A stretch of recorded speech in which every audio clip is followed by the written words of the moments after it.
The God in You. A selection from the Essays of Prentice Mulford.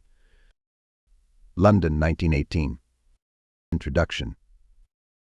There is a gospel older than Christianity, older than Buddhism, older than Brahmanism, older than the classic religions of Greece and Rome, older than the worship of idols and the worship of ancestors. This gospel has been preached under varying forms and names, and with stress laid upon different aspects of its truth and its applicability to differing conditions of civilization and to the different characters of the peoples to whom the message has been addressed. It is probably as old as the earliest traditions of civilized man, and the preaching of it becomes a periodical necessity through the very evolution and growth of civilization itself. It acts as an alternative medicine, a corrective of the tendency inherent in civilization to drift insensibly into channels of artificiality, to substitute the letter for the spirit, the creed for the life, the formula for the thing signified, habit for deliberate, conscious action, the can't-catch-word for the life-giving principle, the spurious imitation for the genuine product. The gospel to which I allude is the gospel of the return to nature. In every generation of the world's history since man was civilized, the realization of this state has been the dream of a few idealists who saw it existing in the far distant past of the world's history in an allegorical form, as the fabled golden age sung of by the poets. If it is older than all the religions, it yet takes its place as an essential element of all of them in the first stages of their existence. Jesus Christ struck the keynote in his preaching when he bade his disciples suffer the little children to come unto me, for of such is the kingdom of heaven, and again when he said, Except ye be born again as a little child, ye cannot enter into the kingdom of heaven. And the refrain of very many of his injunctions to his disciples was the adoption of what we should now call the simple life so much talked about, but so little lived in these days of the 20th century. Buddha gave expression to the same thought and practiced it in his renunciation of his princely life and his adoption of the life of the wandering preacher, of the begging friar. The same truth was inculcated in China by Lao Tzu and again to a later age in France by Jean-Jacques Rousseau in his Social Contract and his discourse on the origin of inequality among men. Man is born free. And yet everywhere he is in chains, such were the opening words of this inspiring message to the peoples of the earth. Man is born natural and civilization makes him artificial. He is born in touch with nature and life under the open sky and in the green fields. Civilization draws him to courts and towns. Mankind is born to liberty and equality. Civilization makes him either a tyrant on the one hand or a slave on the other. The thought underlying this gospel, whether preached by Christ or by Rousseau, or today by Edward Carpenter in his Civilization, its cause and cure, contrasted as the characters of the preachers will appear, is essentially the same. Why were the scribes and Pharisees hypocrites? Why, except because they had turned from the spirit to the letter, from nature to artificiality? What was the crime of the French monarchy but that it fostered and perpetuated unnatural conditions and artificial restrictions which froze the life-blood of the French people? What were the faults which Prentice Mulford saw in American civilization, if they were not the faults which arise directly from the too rapid growth of the luxuries and so-called advantages which civilization and commercial development bring in their train, and from the neglect of those forces which are inherent in nature itself and without which the life-blood of a nation of necessity becomes contaminated and impoverished? You are fortunate, writes Prentice Mulford, if you love trees and especially the wild ones growing where the great creative force placed them and independent of man's care. For all things that we call wild or natural are nearer the infinite mind than those which have been enslaved, artificialized and hampered by man. Being nearer the infinite, they have in them the more perfect infinite force and thought. That is why, when you are in the midst of what is wild and natural, where every trace of man's works is left behind, you feel an indescribable exhilaration and freedom that you do not realize elsewhere. This sentence seems to me to strike a note of the greatest importance in connection with all these return-to-nature movements in whatever period of the world's history they may have occurred. It is especially noteworthy how each movement of the kind has been followed by a great uprising of the life forces of the nation or nations to whom it was preached. It acts on the generation which listens to its preaching like the winds of spring on the sap of winter trees. It is the great revivals consequent on such preaching that let loose the pent-up energies of the human race and in doing so make the great epochs of history. Christianity was the result of one such great movement. The French Revolution was the result of such another. The gospel of Rousseau was preached not to the French nation only. It was preached in France, it is true, but it was preached to mankind at large, and the fact that it was listened to by many nations outside France is more than half the explanation of the triumphs of Napoleon, the heir of the new French democracy.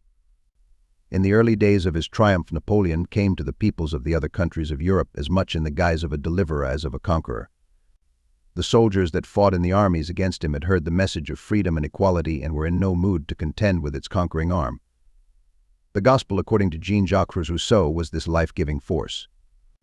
Like a tonic breath from the sea, like a draught of champagne, it was at the same time invigorating and intoxicating to its hearers.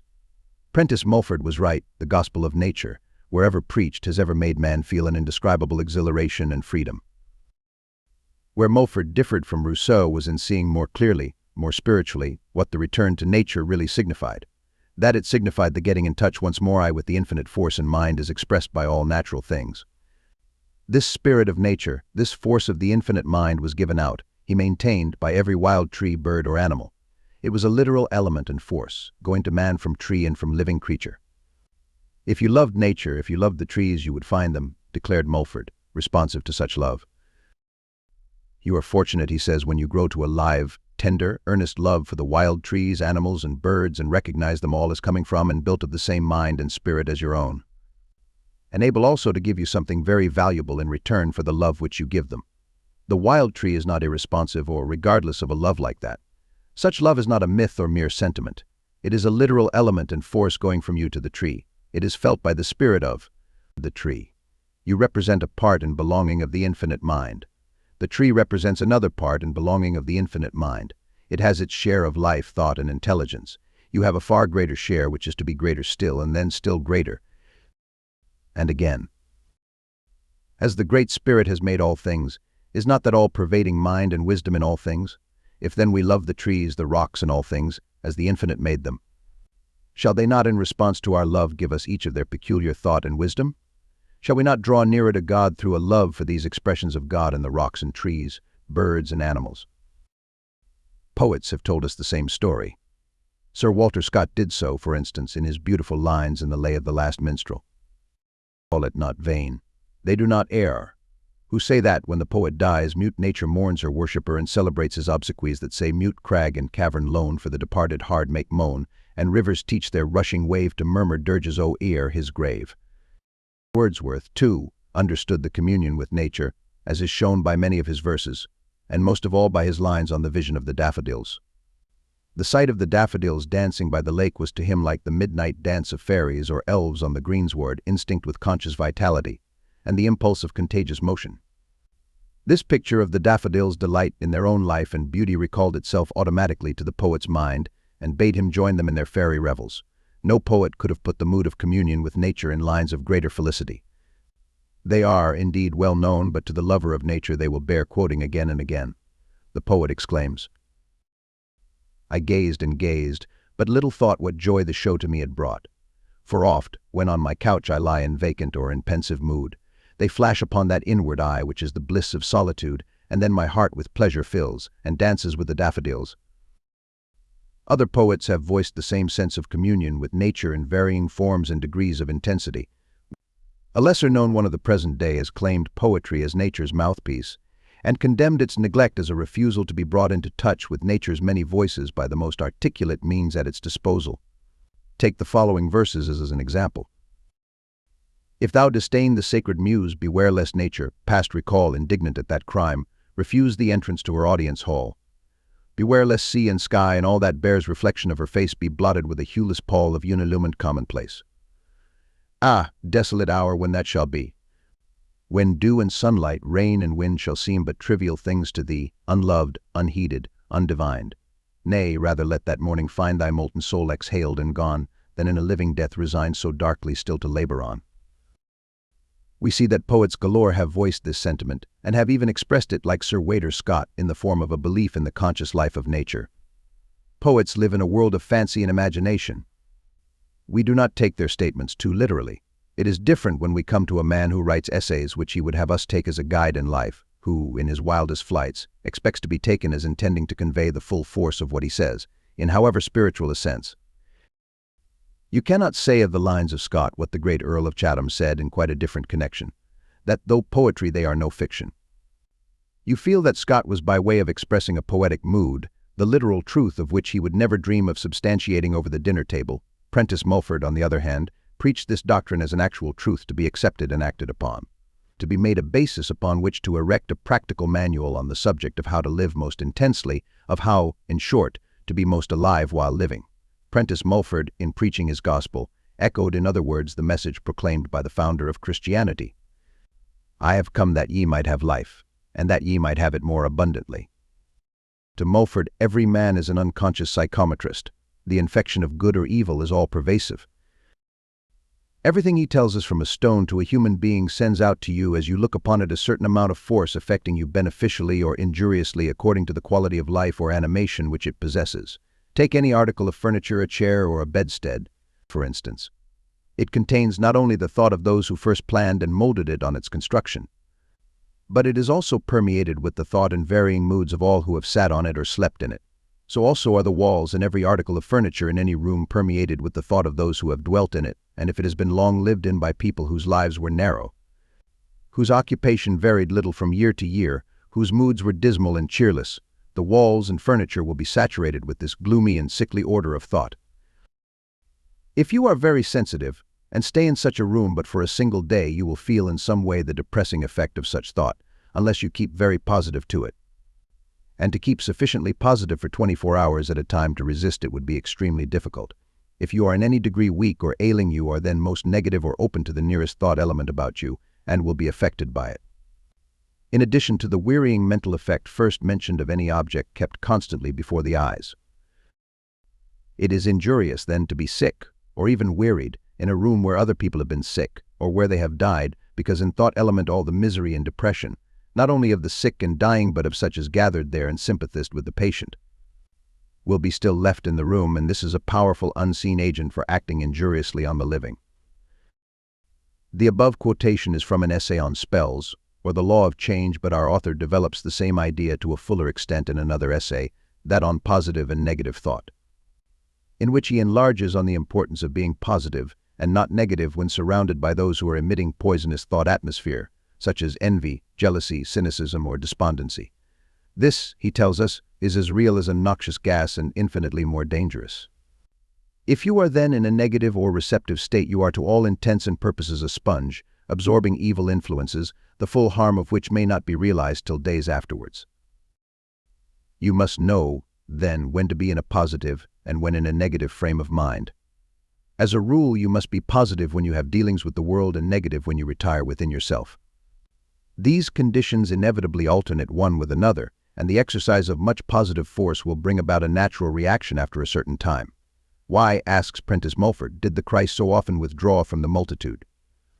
It was, he avers, because after exercising in some way the immense power of concentrated thought, either by healing or talking, or by giving some proofs of his command over the physical elements, at which times he was positive in expending his forces, he, feeling the negative state coming upon him, left the crowd so that he should not absorb their lower thought.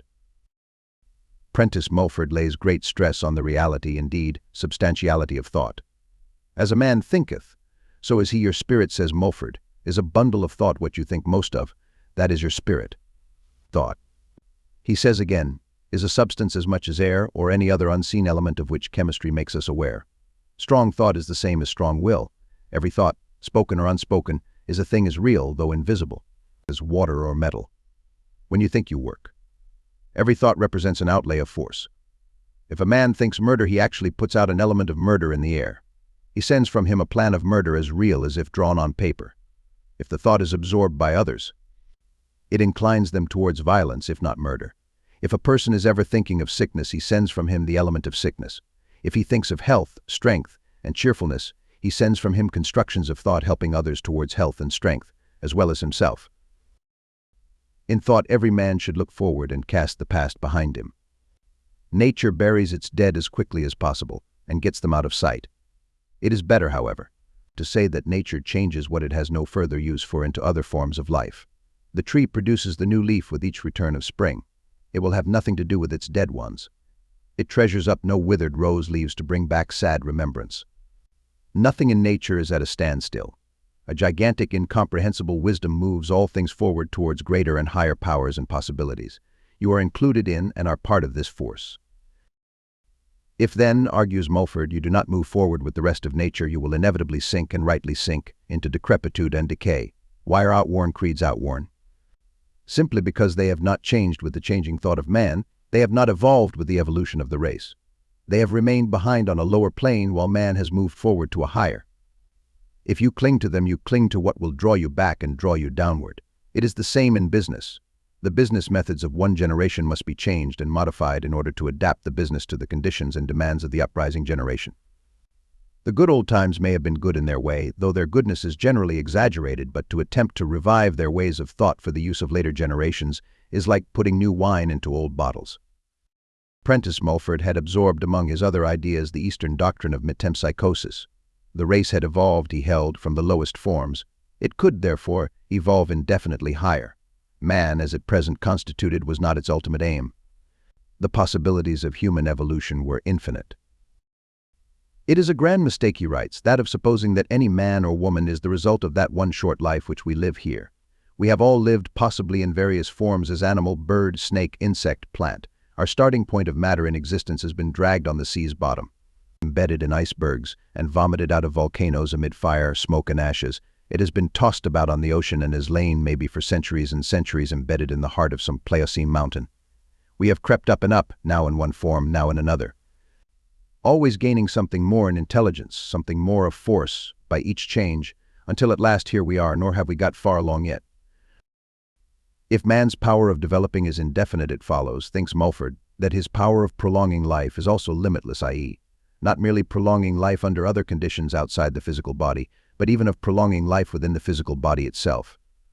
Hence his essay dealing with immortality in the flesh, an essay which more than any other has led to Mulford being dubbed a crank and a mad dreamer. We believe, he writes, that immortality in the flesh is a possibility, or in other words, that a physical body can be retained so long as the spirit desires its use, and that this body, instead of decreasing in strength and vigor as the years go on, will increase and its youth will be perpetual. There is a law, says Mulford, of silent demand, and silent continuous demand made with concentration of will and thought can obtain whatever it asks for whatever it claims as its own. In view of the fact that each human being is part of the infinite life and has inalienable relationship to the supreme power, there will be built. Our author predicts in time an edifice partaking of the nature of a church where all persons of whatever condition, age, nationality, or creed may come to lay their needs before the great supreme power and demand of that power help to supply those needs. It should be a church without sect or creed. It should be open every day during the week and every evening until a reasonable hour. It should be a place of silence for the purpose of silent demand or prayer. It should be a place of earnest demand for permanent good, yet not a place of gloom. A church should be held as a sanctuary for the concentration of the strongest thought power. The strongest thought power is where the motive is the highest. You can get such power by unceasing silent demand of the supreme power of which you are a part. This power of silent demand can be utilized, then, for all purposes. It can be utilized, for instance, to keep the body in health, to make good the wearing away of the tissues, to prevent the aging and final perishing of the physical body. The body is continually changing its elements in accordance with the condition of the mind. If it is in certain mental conditions, it is conveying to itself elements of decay, weakness, and physical death. If in another mental condition, it is adding to itself elements of strength and life. That which the spirit takes on in either case is thought or belief. Thoughts and beliefs materialize themselves in flesh and blood. Belief in inevitable decay and death brings from the spirit to the body the elements of decay and death. Belief in the possibility of a constant inflowing to the spirit of life brings life.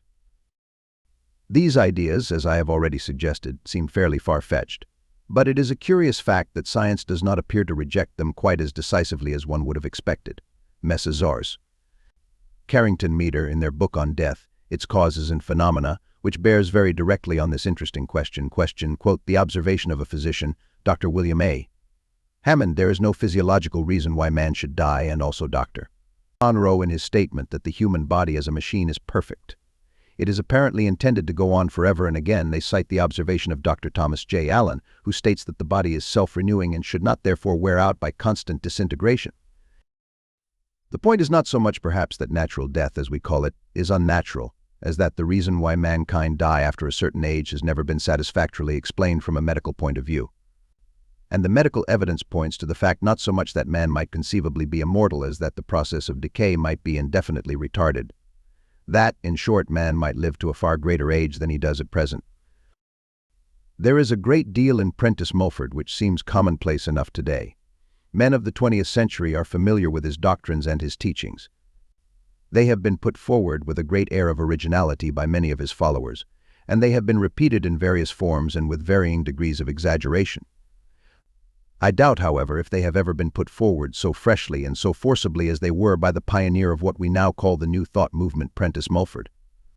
There is in no other leader of this New Thought movement such a sense of the communion with nature, so fresh and full a recognition of the possibility of utilizing nature's forces for the benefit of body and spirit. For, as I have already explained, Prentice Mulford was not only the first and greatest of the New Thought teachers, but also par excellence an apostle of the return to nature. Ralph Shirley. Chapter 1. Positive and Negative Thought. Your mind or spirit is continually giving out its force or thought, or receiving some quality of such force, as an electric battery may be sending out its energy and may be afterwards replenished. When you use your force in talking or writing or physical effort of any sort, you are positive. When not so using it, you are negative. When negative or receptive, you are receiving force or element of some kind or quality which may do you temporary harm or permanent good. All evil of any kind is but temporary. Your spirit's course through all successive lives is toward the condition of ever-increasing and illimitable happiness. There are poisonous atmospheres of thought as real as the poisonous fumes of arsenic or other metallic vapors.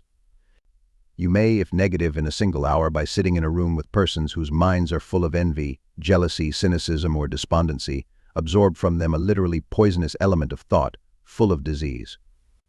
It is as real as any noxious gas, vapor, or miasma.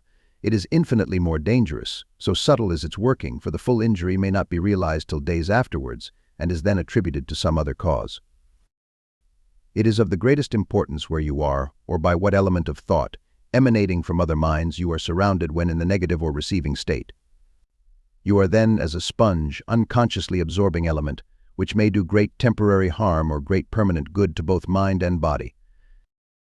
During several hours of effort of any kind, such as talking business, walking, writing, or superintending your household, or doing any kind of artistic work, you have been positive, or sending out force. You have then to an extent drained yourself of force. If now you go immediately to a store crowded with hurried customers, or to a sick person, or a hospital, or a turbulent meeting, or to a trying interview with some disagreeable individual full of peevishness and quarrelsomeness, you become negative to them. You are then the sponge, drinking in the injurious thought element of the crowded store, the sickly thought element from the sick bed or hospital, the actual poisonous and subtle element from any person or persons whose minds put out a quality of thought less healthy or cruder than your own. If you go fatigued in mind or body among a crowd of wearied, feverish, excited people, your strength is not drawn from you by them, for you have little strength to give. But you absorb, and for the time being, make their hurried, wearied thought a part of yourself. You have then cast on you a load of lead, figuratively speaking. As you absorb their quality of thought, you will in many things think as they do and see also as they do. You will become discouraged, though before you were hopeful. Your plans for business, which, when by yourself, seemed likely to succeed, will now seem impossible and visionary. You will fear where before you had courage. You will possibly become undecided, and in the recklessness of indecision buy what you do not really need, or do something or say something, or take some hasty step in business which you would not have done had you been by yourself, thinking your own thoughts, and not the clouded thoughts of the crowd around you. You will possibly return home fagged out and sick in mind and body. Through these causes, the person whom you may meet an hour hence, or the condition of mind in which you are on meeting that person, may cause success or failure in your most important undertakings. From such a person you may absorb a thought which may cause you to alter your plans either for success or failure. If you must mingle among crowds or with minds whose thoughts are inferior to your own, do so only when you are strongest in mind and body, and leave as soon as you feel wearied. When strong, you are the positive magnet, driving off their injurious thought element.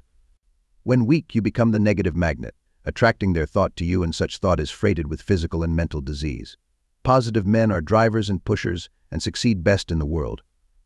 Yet it is not well to be always in the positive or force-sending state of mind. If you are, you will divert from you many valuable ideas. There must be a time for the mental reservoir of force or thought to fill up as well as give forth. The person who is always in the positive attitude of mind, he or she, who will never hear new ideas without immediately fighting them, who never takes time to give quiet hearing to ideas which may seem wild and extravagant. who insists ever that what does not seem reasonable to him must necessarily be unreasonable for everyone else, such a mind will certainly, by constantly maintaining this mental attitude, be drained of all force.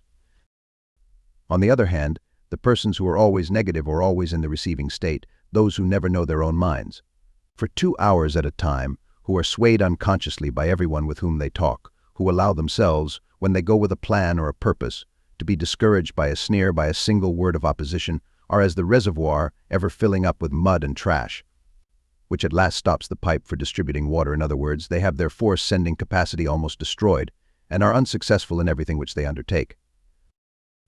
As a rule, you must be positive when you have dealings with the world, for very much the same reason that the pugilist must be positive when he stands before his antagonist.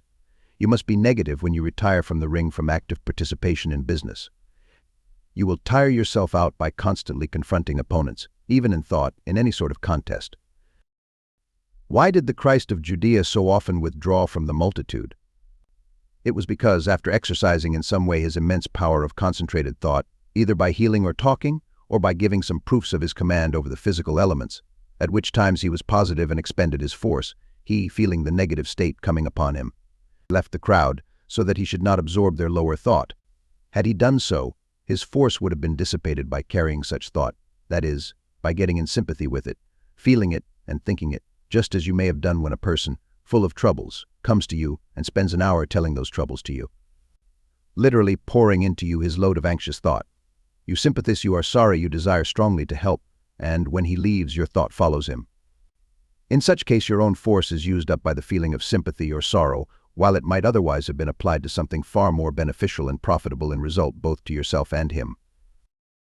An orator would not spend an hour previous to his speech in public in carrying bushels of coal upstairs to relieve a tired laborer, for if he did, his strength, brilliancy, inspiration, the force required for his effort, would be mostly used up in the drudgery of carrying coal. The ideas which he puts forth may prove the direct or indirect means of relieving that laborer in some way, and even thousands of others. You must be positive and restrain the outflow of your sympathetic force very often in the cases of private individuals in trouble, in order to have power to do all the more for them.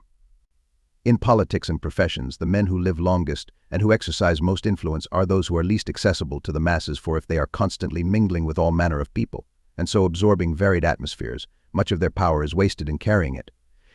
Look at the long list of prominent American politicians who have died in the prime of life, or but little past it, during the last few decades: Seward, Grant, Morton, McClellan, Logan, Wilson, Wilson, Hendricks, Chase, Stanton.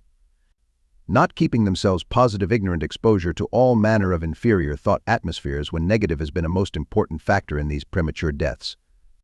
Great financiers like Jay Gould avoid the crowd and hubbub of the stock exchange. They live relatively secluded lives, are not easy of access, and transact much business through agents. In so doing, they avoid hurried and confused thought atmospheres. They surround and keep themselves as in a fortress, in the clearer thought element of the world of finance, and from it derive their keen-sightedness on their plane of action. They realize the necessity of so doing without possibly being able to define the law. Many methods are quite unconsciously adopted by people which bring successful results in many fields of effort, and which are adopted through the unconscious action and teaching of the laws governing thought. If you are now very much in the company of some person whose quality of thought is inferior to your own, you are certainly affected injuriously through absorbing that person's thought, since you cannot be positive all the time, to resist the entrance of his thought. When wearied, you are negative, or in a state for receiving his or her thought, and then it must act on you.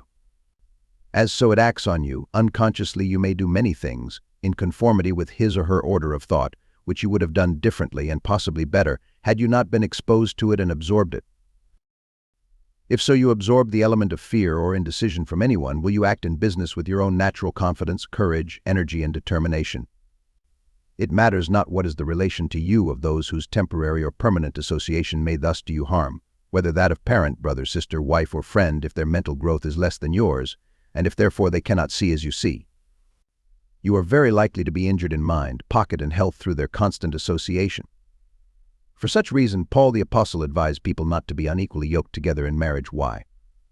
Because he knew that of any two persons living constantly together, yet occupying different worlds of thought, one would surely be injured, and the one most injured is the highest, finest, and broadest mind, which is loaded down, crippled, and fettered by the grosser thought absorbed from the inferior.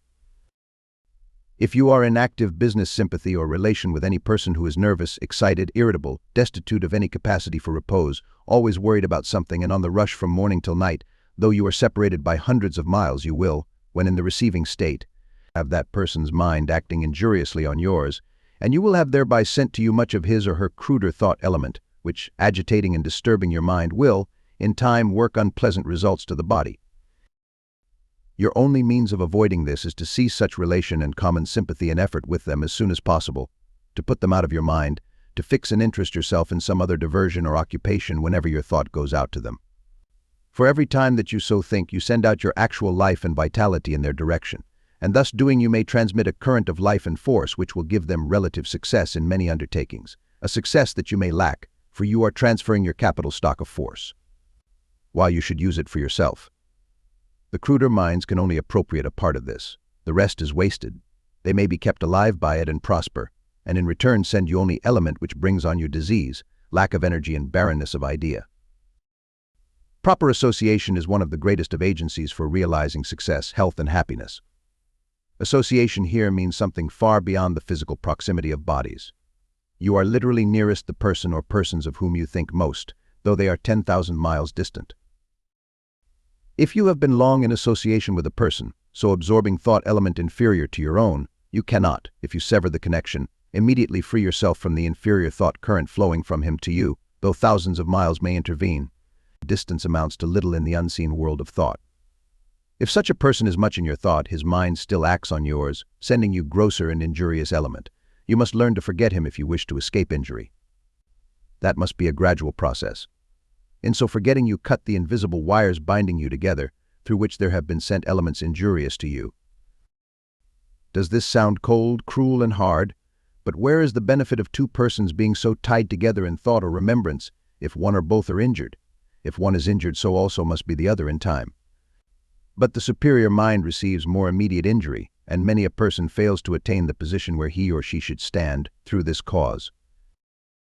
Through this cause also there come disease, lack of vigor, corpulency, and clumsiness.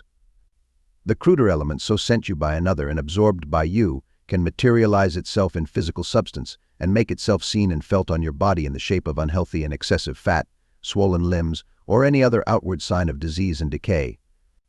In such case, it is not really your own unwieldy or deformed body that you are carrying about. It is the inferior body of another person sent you in thought. As year after year this process goes on, the cumbrous frame which you so carry becomes at last too heavy for your spirit, and then it drops off.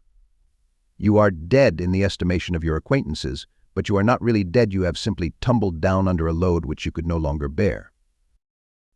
Even a book in which you are greatly interested, which draws strongly on your sympathy, and has much to say on the mental or physical distress of the person so drawing on your sympathy, can, if you read it in the negative or receiving state, bring to you some form of the physical or mental ailments alluded to therein. Such a book is the representative of the mind of the individual whose history it contains, acting on yours and bringing to you in thought element all that person's morbid and unhealthy states of mind, which for a time settle on you and become a parasitical part of you. In this way, great harm may be done to sensitive people through reading novels and even true stories full of physical or mental suffering.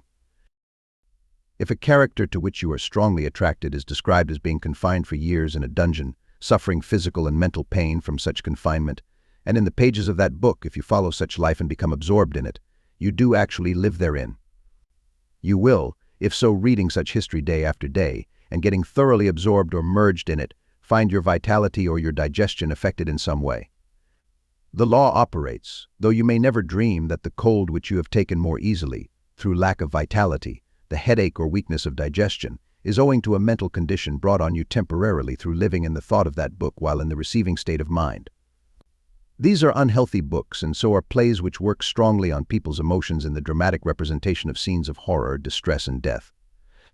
The health of thousands on thousands is injured through attracting and fastening on themselves, while in the negative or receiving condition, these unhealthy currents of thought and their consequent unhealthy mental states.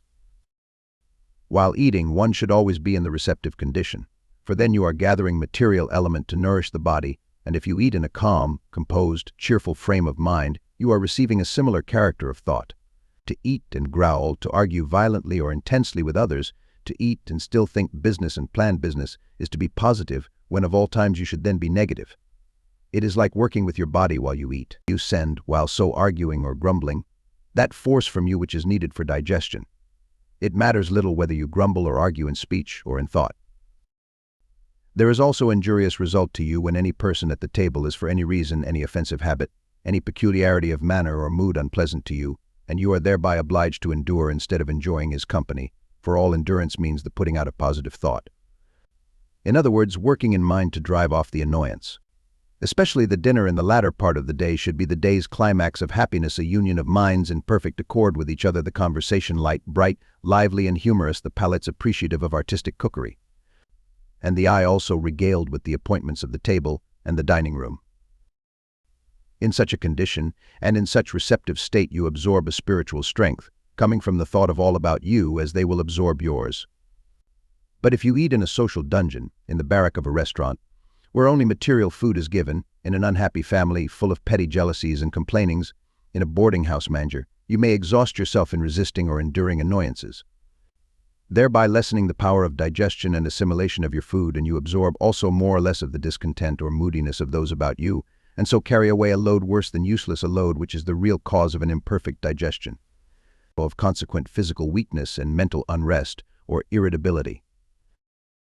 When you are much alone, you attract and are surrounded by a quality and current of thought coming from minds similar to your own. It is for this reason that in moments of solitude your thought may be more clear and agreeable than when in the company of others. You live then in another and finer world of ideas. You may deem these ideas but as idle thoughts. You may not dare to mention them before others. You may long for company, and may take such as you can get, or you may have it forced upon you. With it your ideal world is shattered, and seems possibly absolute nonsense. You enter into your neighbor's current of thought, their line of talk and motive. You chatter and run on as they do. You criticize, censure, judge, and possibly abuse others not present. When you are again by yourself, you feel a sense of discontent with yourself, and a certain vague self-condemnation for what you have been saying. That is your higher mind, your real self, protesting against the injury done it by the lower mind, or not possibly so much your lower mind as the lower thought which you absorb while in that company, and which for a time becomes a parasitical part of you.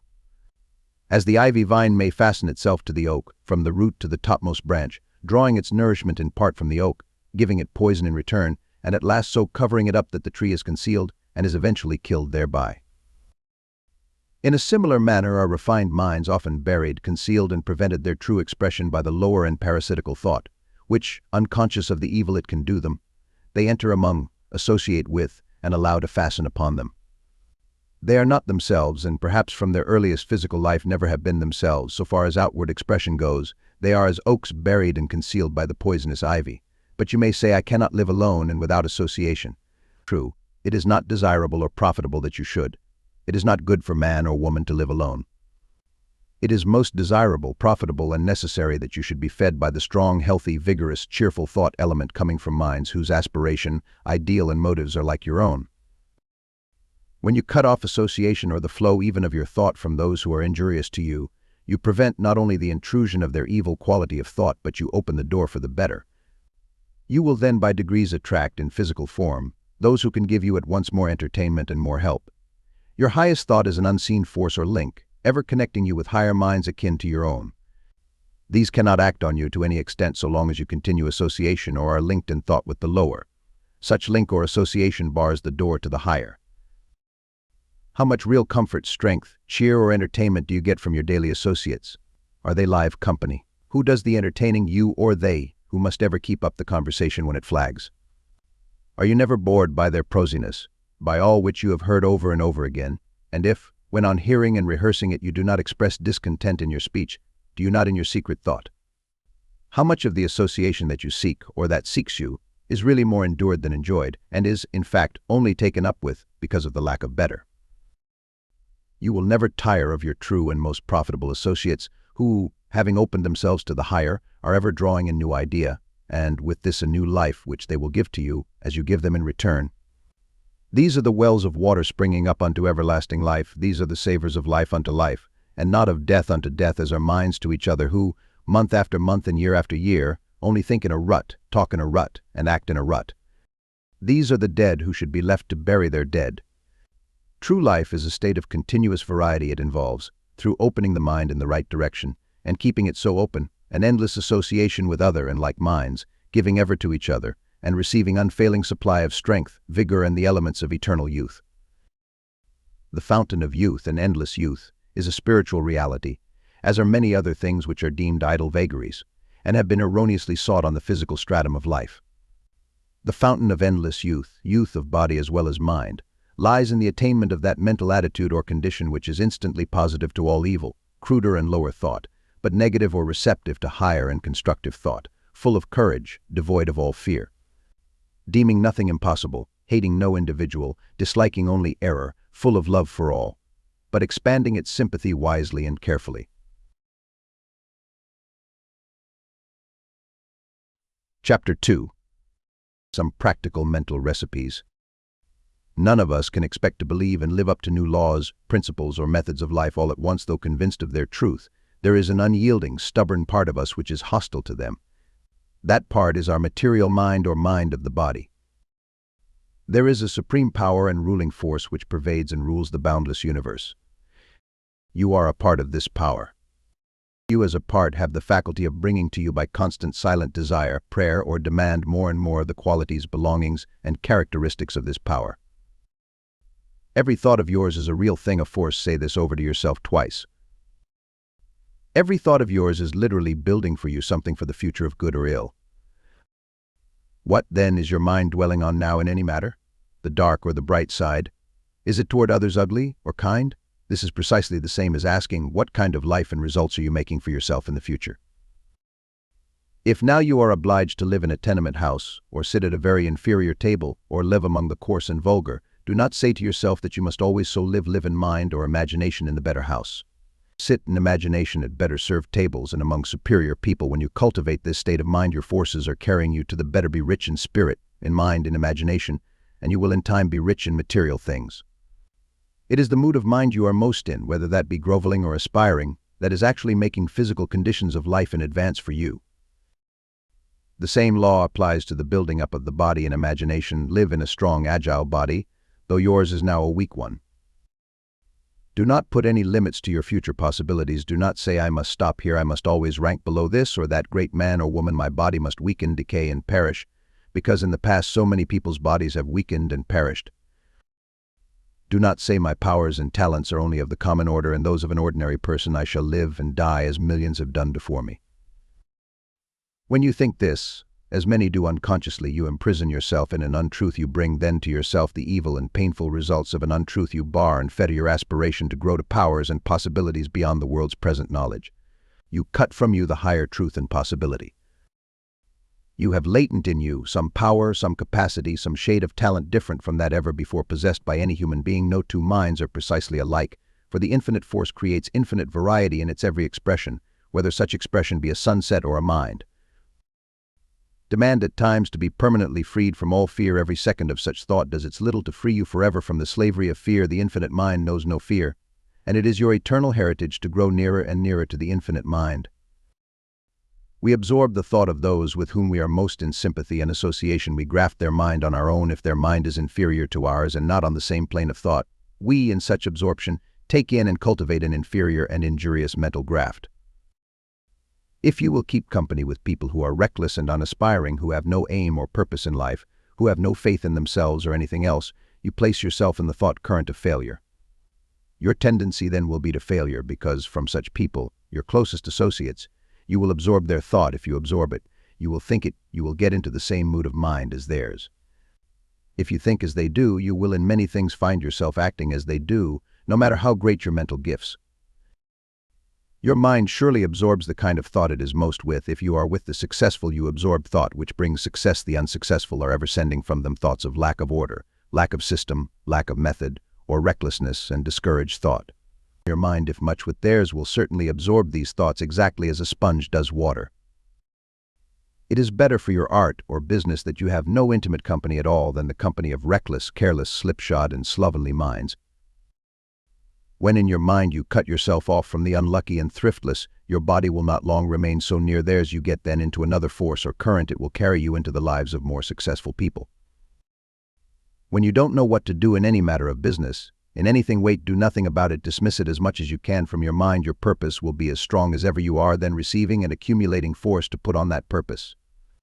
It comes from the supreme power. It will come in the shape of an idea, an inspiration, an event, an opportunity. You have not stopped while you so waited. You have all that time been carried to the idea, the inspiration, the event, the opportunity, and it also has been carried or attracted to you. When in any undertaking we put our main dependence and trust in an individual or individuals, and not in the supreme power, we are off the main track of the most perfect success. The highest and real success means, in addition to wealth, increasing health, vigor, and a growth never ceasing into powers and possibilities not yet realized by the race. As regards your business, don't talk to anybody, man or woman, regarding your plans or projects or anything connected with them, unless you are perfectly sure they wish for your success. Don't talk to people who hear you out of politeness. Every word so spoken represents so much force taken out of your project. The number you can talk to with profit is very small. But the good wish of one real friend, if he give you a hearing but for 10 minutes, is a literal, living, active force added to your own, and from that time working in your behalf. If your aim is for right and justice, you will be led to those you can trust and talk to with safety. Your spiritual being or sense will tell you whom you can trust. When you demand justice for yourself, you demand it for the whole race. If you allow yourself to be dominated, browbeaten, or cheated by others without inward or outward protest, you are condoning deceit and trickery. You are in league with it. 3 persons engaged in any form of gossip, tattle, or scandal generate a force and send it from them of tattle, gossip, and scandal. The thought they send into the air returns to them and does them injury in mind and body. It is far more profitable to talk with others of things which go to work out good. Every sentence you speak is a spiritual force to you and others for good or ill. 10 minutes spent in growling at your luck, or in growling at others because they have more luck than yourself, means 10 minutes of your own force spent in making worse your own health and fortune. Every thought of envy or hatred sent another is a boomerang. It flies back to you and hurts you. The envy or dislike we may feel toward those who, as some express it, put on airs. The ugly feeling we may have at seeing others riding in carriages and rolling in wealth represents just so much thought, i.e. force most extravagantly expended, for in its expenditure we get not only unhappiness but destroy future fortune and happiness. If this has been your common habit or mood of mind, do not expect to get out of it at once. Once you are convinced of the harm done you by such mood, a new force has come to gradually remove the old mind and bring a new one. But all changes must be gradual. Your own private room is your chief workshop for generating your spiritual force and building yourself up. If it is kept in disorder, if things are flung recklessly about, and you cannot lay your hands instantly upon them, it is an indication that your mind is in the same condition, and therefore your mind, as it works on others, in carrying out your projects, will work with less effect and result by reason of its disordered and disorganized condition. Ill temper or despondency is a disease. The mind subject to it in any degree is sick mind. The sick mind makes the sick body. The great majority of the sick are not in bed. When you are peevish, remember your mind is sick. Demand then a well mind. When you say to yourself, I am going to have a pleasant visit or a pleasant journey, you are literally sending elements and forces ahead of your body that will arrange things to make your visit or journey pleasant. When before the visit or the journey or the shopping trip you are in a bad humor, or fearful or apprehensive of something unpleasant, you are sending unseen agencies ahead of you which will make some kind of unpleasantness. Our thoughts, or in other words our state of mind, is ever at work fixing up things good or bad for us in advance. As you cultivate this state of mind more and more, you will at last have no need of reminding yourself to get into such mood, because the mood will have become a part of your everyday nature, and you cannot then get out of it or prevent the pleasant experiences it will bring you. Our real self is that which we cannot see, hear, or feel with the physical senses. Our mind, the body, is an instrument it uses. We are then made up entirely of forces we call thoughts. When these thoughts are evil or immature, they bring us pain and ill fortune. We can always change them for better thoughts or forces. Earnest, steady desire for a new mind or self will surely bring the new mind and more successful self, and this will ever be changing through such desire for the newer and ever more successful self. All of us do really pray without ceasing. We do not mean by prayer any set formality or form of words. A person who sets his or her mind on the dark side of life, who lives over and over the misfortunes and disappointments of the past, prays for similar misfortunes and disappointments in the future. If you will see nothing but ill luck in the future, you are praying for such ill luck and will surely get it. You carry into company not only your body but what is of far more importance, your thought or mood of mind. In this thought or mood, though you say little or nothing, will create with others an impression for or against you. And as it acts on other minds will bring you results favorable or unfavorable according to its character. What you think is of far more importance than what you say or do, because your thought never for a moment ceases its action on others, or whatever it is placed upon whatever you do has been done because of a previous, long-held mood or state of mind before such doing. The thought or mood of mind most profitable in permanent results to you is the desire to do right. This is not sentiment but science. Because the character of your thought brings to you events, persons, and opportunities with as much certainty as the state of the atmosphere brings rain or dry weather. To do right is to bring to yourself the best and most lasting result. For happiness you must prove this for yourself. Doing right is not, however, doing what others may say or think to be right. If you have no standard of right and wrong of your own, you are acting always on the standard held or made by others. Your mind is always working and acting on other minds to your advantage or disadvantage. Whether your body is asleep or awake, your real being in the form of a thought travels like electricity through space. So when you lay the body down to sleep, see that your mind is in the best mood to get during your physical unconsciousness the best things. For if you go to sleep angry or despondent, your thought goes straight to the unprofitable domain of anger or despondency, and will bring to your physical life on awakening first the element and afterwards that ill success which anger and despondency always attract. Health is involved in the biblical adage, "Let not the sun go down on your wrath." Every mood of mind you get into brings to you flesh, bone, and blood of a quality or character like itself. People who from year to year live in moods of gloom or discouragement are building elements of gloom and discouragement into their bodies, and the ill results cannot be quickly removed. The habit of hurry wears out more bodies and kills more people than is realized. If you put on your shoes hurriedly while dressing in the morning, you will be very apt to be in a hurry all day. Pray to get out of the current of hurried thought into that of repose. Hurried methods of doing business lose many thousands of dollars. Power to keep your body strong and vigorous, power to have influence with people worth holding, power to succeed in your undertakings comes of that reposeful frame of mind which, while doing relatively little with the body, sees far ahead and clearly in mind.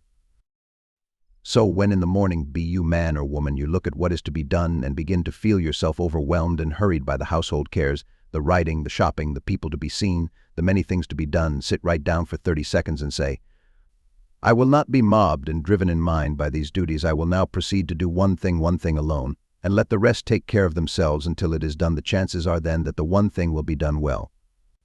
If that is done well, so will all the rest, and the current of thought you bring to you in so cultivating this mood will bear you to far more profitable surroundings, scenes, events, and associations than will the semi-insane mood and current of hurry.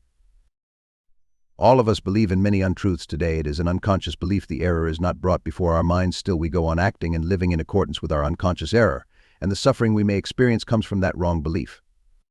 Demand, then, everyday ability to see our wrong beliefs. We need not be discouraged if we see many more than we think we have at present. They cannot be seen and remedied all at once.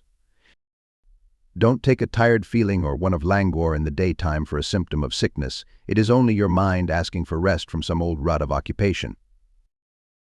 If your stomach is disordered, make your mind responsible for it. Say to yourself, this disagreeable feeling comes of an error in thought. If you are weak or nervous, don't lay the fault on your body. Say again, it is a state of my mind which causes this physical ailment, and I demand to get rid of such state and get a better one. If you think any medicine or medical advice will do you good, by all means take it, but mind and keep this thought behind it: I am taking this medicine not to help my body, but as an aid to my spirit. Your child is a mind which, having lost the body it used in a past physical existence and possibly of another race and country, has received a new one, as you did in your own infancy. Tell your child never to think meanly of itself, for if it becomes habituated to such thought, others will feel it and think of the child first and of the grown-up person afterwards as of small value. Nothing damages the individual more than self-deprecation, and many a child is weighted down with the elements of failure before it goes into the world through years of scolding, snubbing, and telling it that it is a worthless being. Tell your child in all its plans to see or think only success, to keep in the permanent mood of expecting success brings causes, events, and opportunities which bring success. Let us also tell this to ourselves very often, for we are but children also, with physical bodies a few years older than the infants. We have as yet but the vaguest idea of what life really means, and the possibilities it has in store for us. One attribute of the relatively perfected life to come to this race is the retention or preservation of a physical body so long as the mind or spirit desires it. It will be a body also free from pain and sickness, and one which can be made or unmade, put on or taken off, at will. say of anything that it must be done, and you are putting out a mighty unseen power for doing when your mind is in the mood of ever saying must, whether you have in mind the particular thing you aim at or not. Still, that force is ever working on your purpose.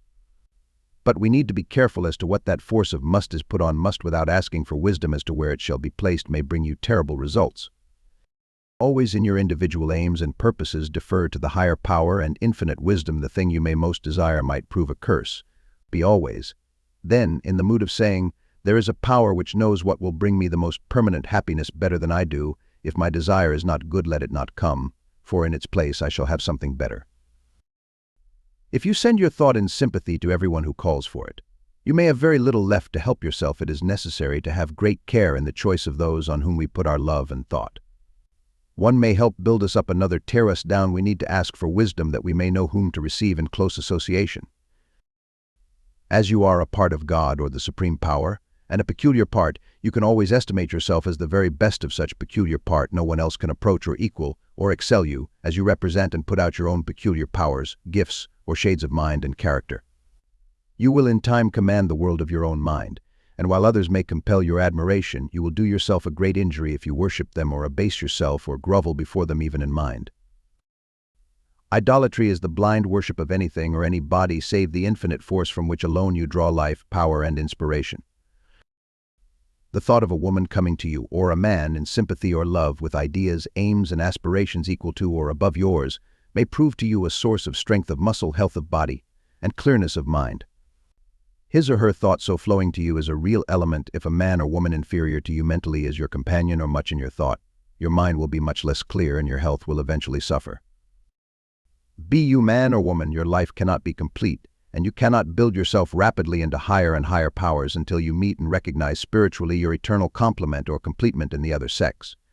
And from such complement there is no departure. When we eat and drink, let us remember that with every mouthful we place and build a thought into ourselves in accordance with the mood we are in while eating, so be sure to be bright, hopeful, and buoyant while eating, and if you cannot command such mood of mind, pray for it. To ask night and morning of the supreme power for the highest wisdom that is, the greatest good and happiness, and to demand this in that frame of mind which acknowledges the superiority of that wisdom over your own, is certainly to put yourself in the current of the greatest and most enduring health and prosperity, because another and better current of thought then begins to act on you and will gradually carry you out of errors and into the right. It will lead you by degrees into different surroundings, different ways of living, and will in time bring you the association you really need and what is best for you. Chapter 3. Self-teaching, or the art of learning how to learn. It is a commonly received opinion that in youth it is easier to learn than in after years, that at middle age or after, the mind becomes, as it were, set in a rut or mold, which does not readily receive new impressions. This idea is expressed in the adage, you can't teach an old dog new tricks. People have made this a truth by accepting it as a truth. It is not a truth. If your mind is allowed to grow and strengthen, it will learn more easily and quickly than during the infancy of the body. It will learn more and more quickly how to learn any new thing. Learning how to learn, learning how to grasp at the principles underlying any art, is a study and a science by itself. The child, in most cases, does not learn so quickly as many suppose. Think of the years often spent at school, from the age of 6 to 16 or 18, and how little, relatively, is learned during that period. But this time of life is not regarded as of so much importance as that after 18 or 20. He or she would be deemed to have a dull intellect, who should require 14 years to gain only so much as what a large proportion of children gain from the age of 6 to 20. It is possible for any man or woman whose mind has grown to that degree that they can acknowledge that every possibility exists within themselves to learn any art, any profession, any business, and become skilled therein, and this even without teachers, and at the period termed middle age, or after, providing, first, that they are in living earnest to learn; second, that they fight obstinately against the idea of can't, or that they are too old to learn; third, that in all effort to become proficient in their new calling, they cease such effort as soon as it becomes fatiguing or irksome, and that they make of such effort a recreation, and not a drudgery; fourth, that they allow no other person to argue, sneer, or ridicule them out of the truth that the human mind can accomplish anything it sets its forces persistently upon; fifth, that they keep their minds in the attitude of ever desiring, demanding, praying for whatever quality or trait of character or temperament they need to succeed in their effort, and that whenever the thought of such effort is in mind, it shall be accompanied with this unspoken thought: I will do what I have set out to do. There should be no hard study at any age. Real study is easy and pleasing mental effort, as when you watch the motion of an animal that awakens your curiosity, of a person that interests you. You are studying when you admire and examine the structure of a beautiful flower. You are studying the method and style of an actor or actress when they most hold and compel your attention and admiration. All admiration is in reality study. When you admire anything that is beautiful, your mind is concentrated upon it. You are quite unconsciously examining it. You remember without effort many of its features or characteristics. That unforced examination and attention is study. To study hard is to try to admire is to try to love, or to be forced by others to try to love, generally ends in hating the thing or pursuit so forced upon you, one reason why so often the schoolboy hates to learn his lesson. The experience of those who have gone before us in any art, trade, occupation, or profession is unquestionably valuable, but valuable only as suggestion. There is a great deal laid down as rules and canons of art which shackle and repress originality. The idea is constantly, though indirectly, impressed on learners that the utmost limit of perfection has been reached in some art by some old master, and that it would be ridiculous to think of surpassing him. Now, genius knows no old master, it knows no set form of rules made for it by others. It makes its own rules as it goes along, as did Shakespeare, Byron, and Scott in literature, and the first Napoleon in war, and your mind may have in it the seed of some new idea, discovery, invention, some new rendering of art in some form, which the world never saw before.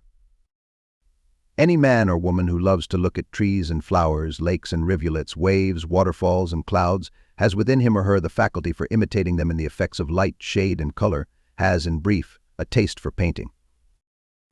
You say people to be artists must have the art born within them. I say, if they admire the art, they have within them the faculty for advance in that art. You say, but because I admire a rose or a landscape, it is no sign I can ever paint either. I say, yes, you can, providing you really want to. But how? Put your effort on it for an hour, half an hour, 15 minutes a day. Begin. Begin anywhere. Anything in this world will do for a starting point. Begin and try to imitate on paper a dead leaf, a live one, a stone, a rock, a log, a box, a brickbat. A brickbat lying in the mud has lying with it light, shade, and color, and the laws governing them, as much as a cathedral, and is a better foundation than a cathedral to begin on. Begin with the stub of a pencil on the back of an old envelope.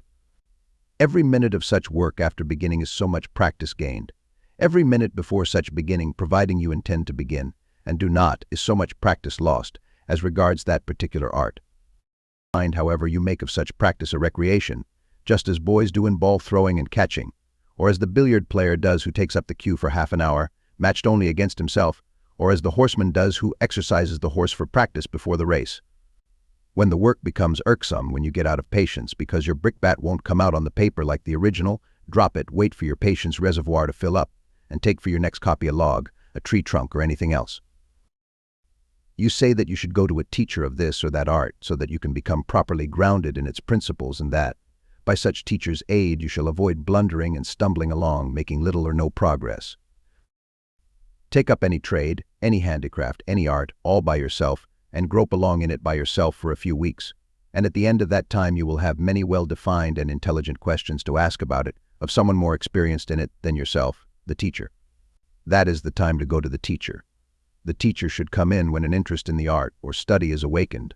To have him before is like answering questions before they are asked. You cannot teach a dog to paint.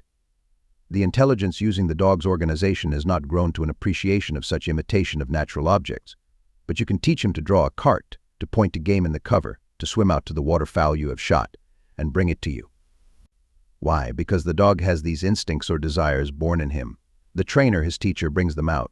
Some men and women have no more admiration for a beautiful landscape than the dog. Of course, neither can ever be taught to paint, because they have not the desire to paint, nor the admiration of the thing to be painted. Then whatever a man or woman really desires to do is to be taken as some proof that they can do it, you ask. Yes, that is the exact idea. Desire to accomplish is a proof of ability to accomplish. Of course, such ability may be weighted down and kept back by many causes, such as ill health of body, ill health of mind, unfavorable surroundings, and, perhaps greatest of all, utter ignorance that such desire is a proof of the possession of power to accomplish the thing desired. How did you learn to walk, and how did you learn to talk? Could anyone have taught you, if desire to walk and talk had not been born with you? Did you go to a walking teacher or a talking teacher? Did you not learn both accomplishments after 10,000 failures? So far as you can remember, was it not rather an amusement than otherwise to learn both, or at least was there any idea of work associated with these early efforts? You place a boy or girl by the waterside and give them full liberty, and they will learn to swim as naturally as they learn to walk, because the desire to swim is in them. If, after learning, they see a better swimmer, they will naturally try to imitate him, and all this endeavor, from first to last, will be for them far more recreation than work.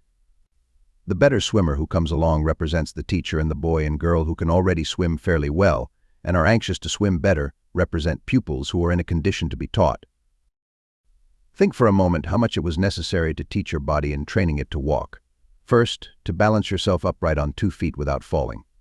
Secondly, to balance yourself on 1 foot without falling. Thirdly, to move the body. Fourthly, to give it the direction in which you wanted to go. And yet we call walking a mechanical and not a mental effort. If you are determined to paint and love the creations of nature and art well enough to try and imitate them, you will be constantly studying effects in light and shade on rocks, stones, cliffs, towers, steeples. You will observe and study, and be rejoiced at the many changing aspects and colors of the sky as you never were before. You will discover, as you continue to observe, that nature has a different shade of color for every day of the year, and almost every hour of the day. You will suddenly find in all this a new and permanent recreation, without money and without price. You will then find new interests and new sources of amusement in studying the works of painters and their methods, which will be revealed to you just so fast as your appreciation grows up to them. The same principle will apply to any branch of mechanics or art, to anything. Of course, it is best to pursue that for which you have the most inclination, that is, admiration.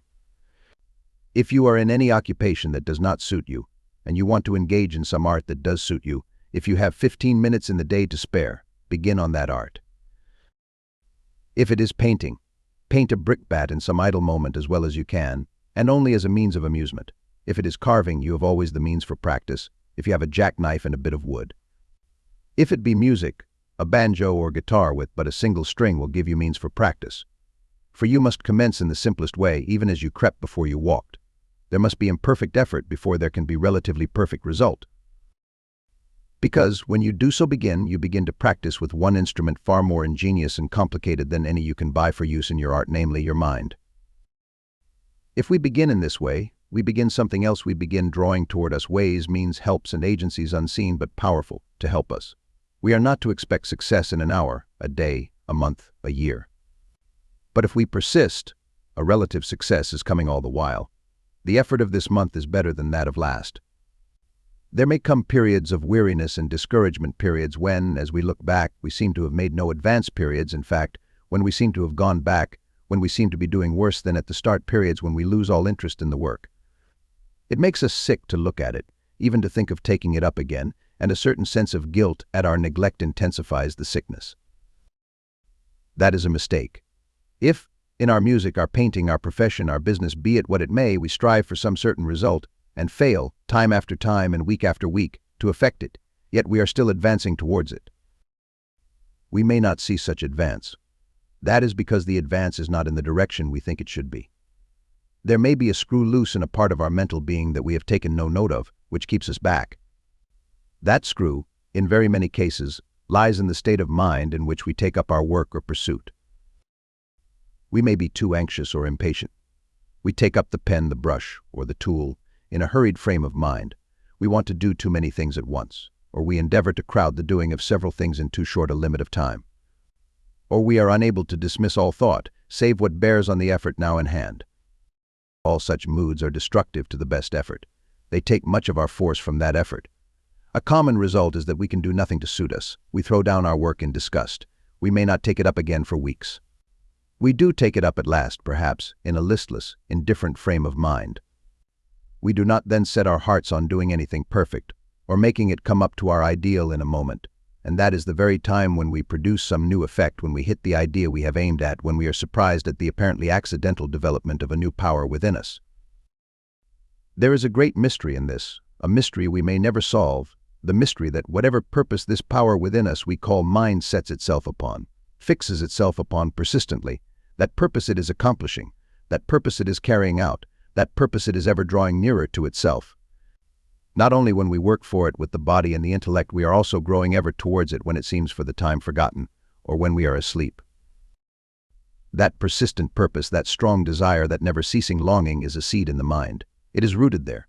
It is alive. It never stops growing. Why this is so, we may never know. Perhaps it is not desirable to know. It is enough to know that it is so. There is a wonderful law involved in it.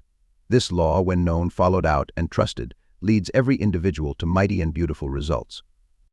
This law, followed with our eyes open, leads to more and more happiness in life, but followed blindly, involuntarily with our eyes shut, leads to misery. To succeed in any undertaking, any art, any trade, any profession, simply keep it ever persistently fixed in mind as an aim, and then study to treat all effort towards it as play, recreation. The moment it becomes hard work, we are not advancing. I mean by play that both body and mind work easily and pleasantly.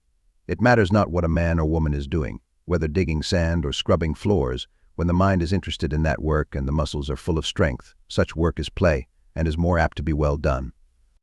When the muscles are exhausted of their power and will alone drives the body forward, the occupation soon becomes work, drudgery, and is much the more apt to be ill done.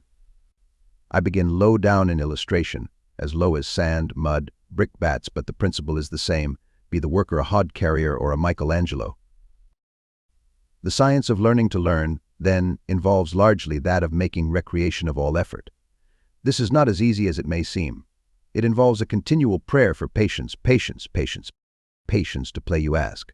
Yes, when we are amused by any effort of our own, be it effort of the eye, in seeing sights that please it, or effort of the ear, in hearing sounds that please it, or effort of muscle in exercising them, that is the very time when we are most attentive and most absorbed. The very time when we forget there is such a thing as patience is the very time we most exercise patience. That is the mood we need to cultivate, because moods of mind determine the character and quality of effort. The painter writes out his mood in his picture: a mistake, a blur, a defect. A daub may write out in that picture too much hurry to get ahead. He took up his brush, possibly full of irritation, because his wife asked him for more money for household expenses. Result, he puts a woman in that picture 12 feet high as proportioned to other objects, when she should have been but 4. What put on that extra and needless 8 feet? A mood born of household expenses, or the scrubber wrote out her mood of mind on the floor. Where? In that neglected corner where the last dust of summer lingers alone. Why? Because her mood of hurry to be through with her work is there written, or her mood of dishonesty, in doing as little as possible for the money to be received, or her mood of anxiety concerning the sick child, left at home in some squalid tenement, or the poor woman's mood born of physical weakness. In thus trying to do a man's work, with no nutritious food in her stomach, and no money to buy any till the work is done. My very practical friend, you despise all art, flummery, all and everything that is not business, and smells of wood or stone or leather or bank bills. This cultivation of the mood is of vast importance to you, also because when you meet your brother hard cash, to have a wrangle over bargain and sale, the man who is in the coolest mood, the most collected mood, the mood most free of other thought or care, the man who is in the least hurry, the man who throws overboard all anxiety as to results, the man who is not too eager, who can lie back in his chair and make a joke or laugh at you when millions are trembling in the balance, who keeps all his reserve force till it is needed.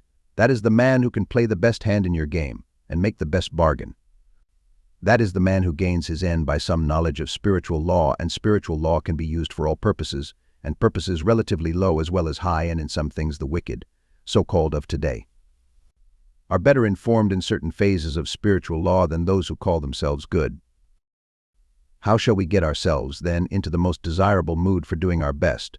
By praying for it, asking for it, demanding it, in season and out of season. We can wish an earnest desire in a second, no matter where we are. That is a prayer.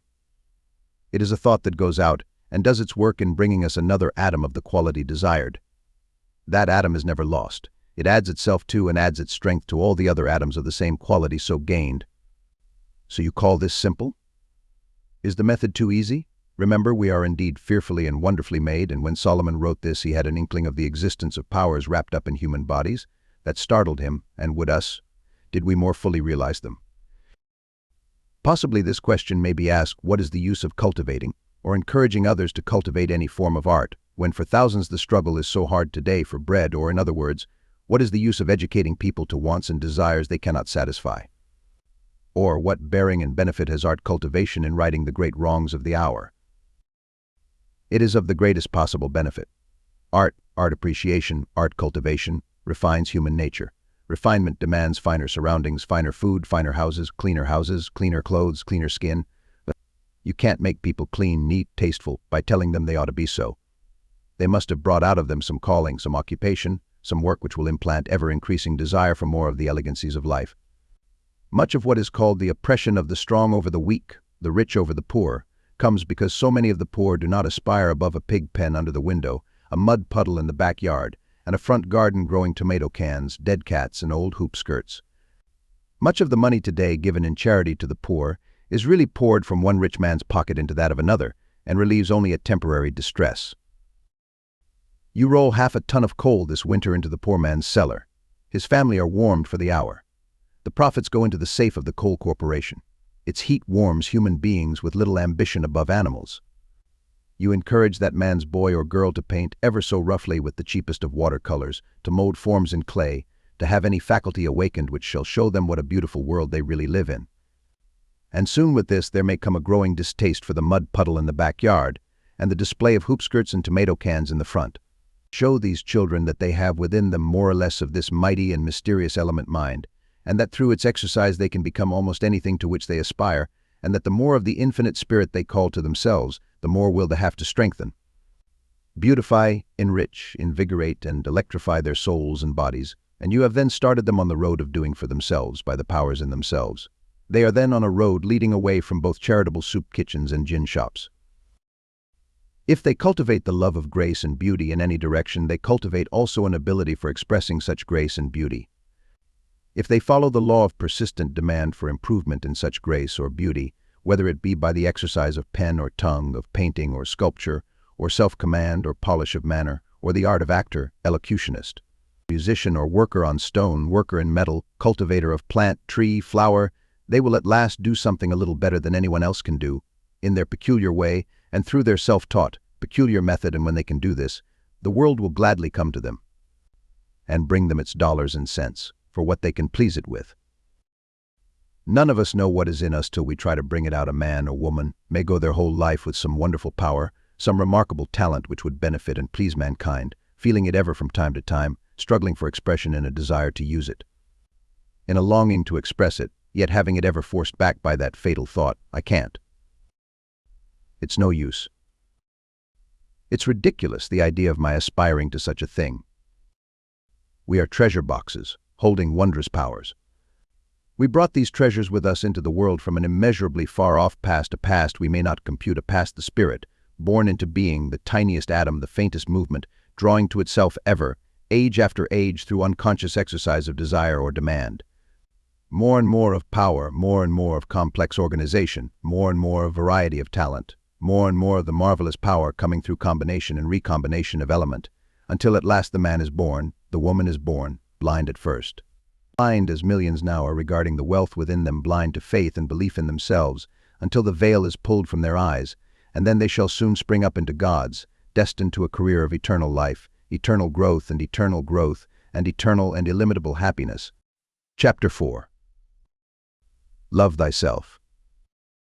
Christ's precepts say, love thy neighbor as thyself. Some people incline to forget the two last words, as thyself, and infer that we should love others even better than ourselves. So far has this idea been carried that it has led in cases to entire sacrifice and neglect of self so that good may be done to others. There is a justifiable and righteous love for self. There can be no true spiritual growth without this higher love for self. Spiritual growth implies the cultivation and increase of every faculty and talent. It means the making of the symmetrically developed man and woman. Spiritual growth, fostered by unceasing demand of the supreme power, will bring power to keep the body in perfect health so as to escape pain and disease, and will eventually carry man above the present limited conditions of mortality. The higher love of self benefits others as well as ourselves. When we love a person, we send that person our quality of thought. If it is the aspiring order of thought, it is for that person a literal element and agency of life and health in proportion to his or her capacity for absorbing and assimilating it. If we think meanly of ourselves, if we are beggarly in spirit and are content to live on the bounty of others, if we care little for our personal appearance, if we are willing to get money by questionable means, if we believe there is no supreme and overruling power governing our lives by an exact law, but that everything is left to chance, and that life is only a scramble for existence, we send in thought such beliefs to that person. And if our love is accepted, it is only a means to drag down instead of a power to elevate. How can we send the highest love to another if we do not have it for ourselves? If we are careless and unappreciative of the body's great use to us, if we never give it a thought of admiration or gratitude for the many functions which it performs for us, if we regard it with the same indifference that we may have for the post to which we hitch a horse, we shall send that same quality of sentiment and thought to the person of whom we think most, and the tendency will be to generate a similar disregard for themselves. Either they will do this, or seeking light of the infinite, they will find themselves obliged in self-protection to refuse the love which we send them, because of its coarser and grosser quality. This is sometimes the error of mothers who say, "I don't care for myself so that my son or daughter's welfare is assured. I give and devote my whole life to them." This means I am content to grow old and unattractive. I am content to slave and drudge so that my children may receive a good education and shine in society. I am an old and decaying weather-beaten hulk and can't hold together much longer. The best use which I can make of myself is to serve as a sort of footbridge for them in the shape of nurse, grandmother, and overseer of the nursery and kitchen, while they are playing their parts in society. The daughter receives this thought with the mother's inferior, self-neglecting love. She absorbs and assimilates it. It becomes part of her being. She lives it, acts it out, and 30 years afterwards is saying and doing the same and laying herself upon the shelf with the rest of the cracked teapots for her own daughter's sake. Ancestral traits of character, as bequeathed and transmitted from parent to child, are the thoughts of the parent absorbed by the child. When in thought, desire, and aspiration we make the most of what the infinite has given us inclusive of these wonderful bodies, we shall have continual increase, and such increase will overflow of its own accord and benefit others. The highest love for self means justice to self. If we are unjust to ourselves, we shall be unavoidably unjust to those to whom we are of the greatest value. A general who should deprive himself of necessary food and give all his bread and meat to a hungry soldier might in so doing weaken his body, and with his body weaken his mental faculties, lessen his capacity for command, thereby increasing the chances for the destruction of his entire army. What is most necessary to know, and what the infinite will show us if we demand, is the value which we are to others. In proportion to our power for increasing human happiness, and in proportion as we recognize that power, will the needful agencies come to us for making our material condition more comfortable. No man or woman can do their best work for themselves or others who lives in a hovel, dresses meanly, and starves the spirit by depriving it of the gratification of its finer tastes. Such persons will always carry the atmosphere and influence of the hovel with them, and that is brutalizing and degrading. If the infinite worked on such a basis, would the heavens show the splendor of the suns?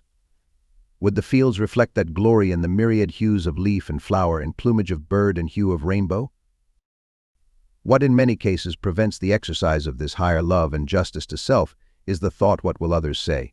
And how will others judge me if I give myself what I owe to myself, that is, you must not ride in your carriage until every needy relative has a carriage also. The general must not nourish his body properly because the hungry soldier might say that he was rioting in excess. When we appeal to the supreme and our life is governed by a principle, we are not actuated either fear of public opinion or love of others' approbation, and we may be sure that the supreme will sustain us. If in any way we try to live to suit others, we shall never suit them. The more we try, the more unreasonable and exacting do they become. The government of your life is a matter which lies entirely between God and yourself. When your life is swayed and influenced from any other source, you are on the wrong path. Very few people really love themselves. Very few really love their own bodies with the higher love.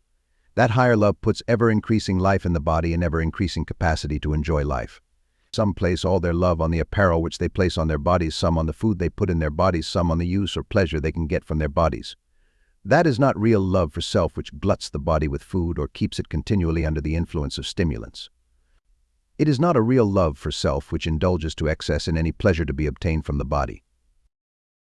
The man who racks and strains his body and mind in the headlong pursuit of pleasures or business loves that business or art unwisely. He has no regard for the instrument on which he is dependent for the materialization of his ideas.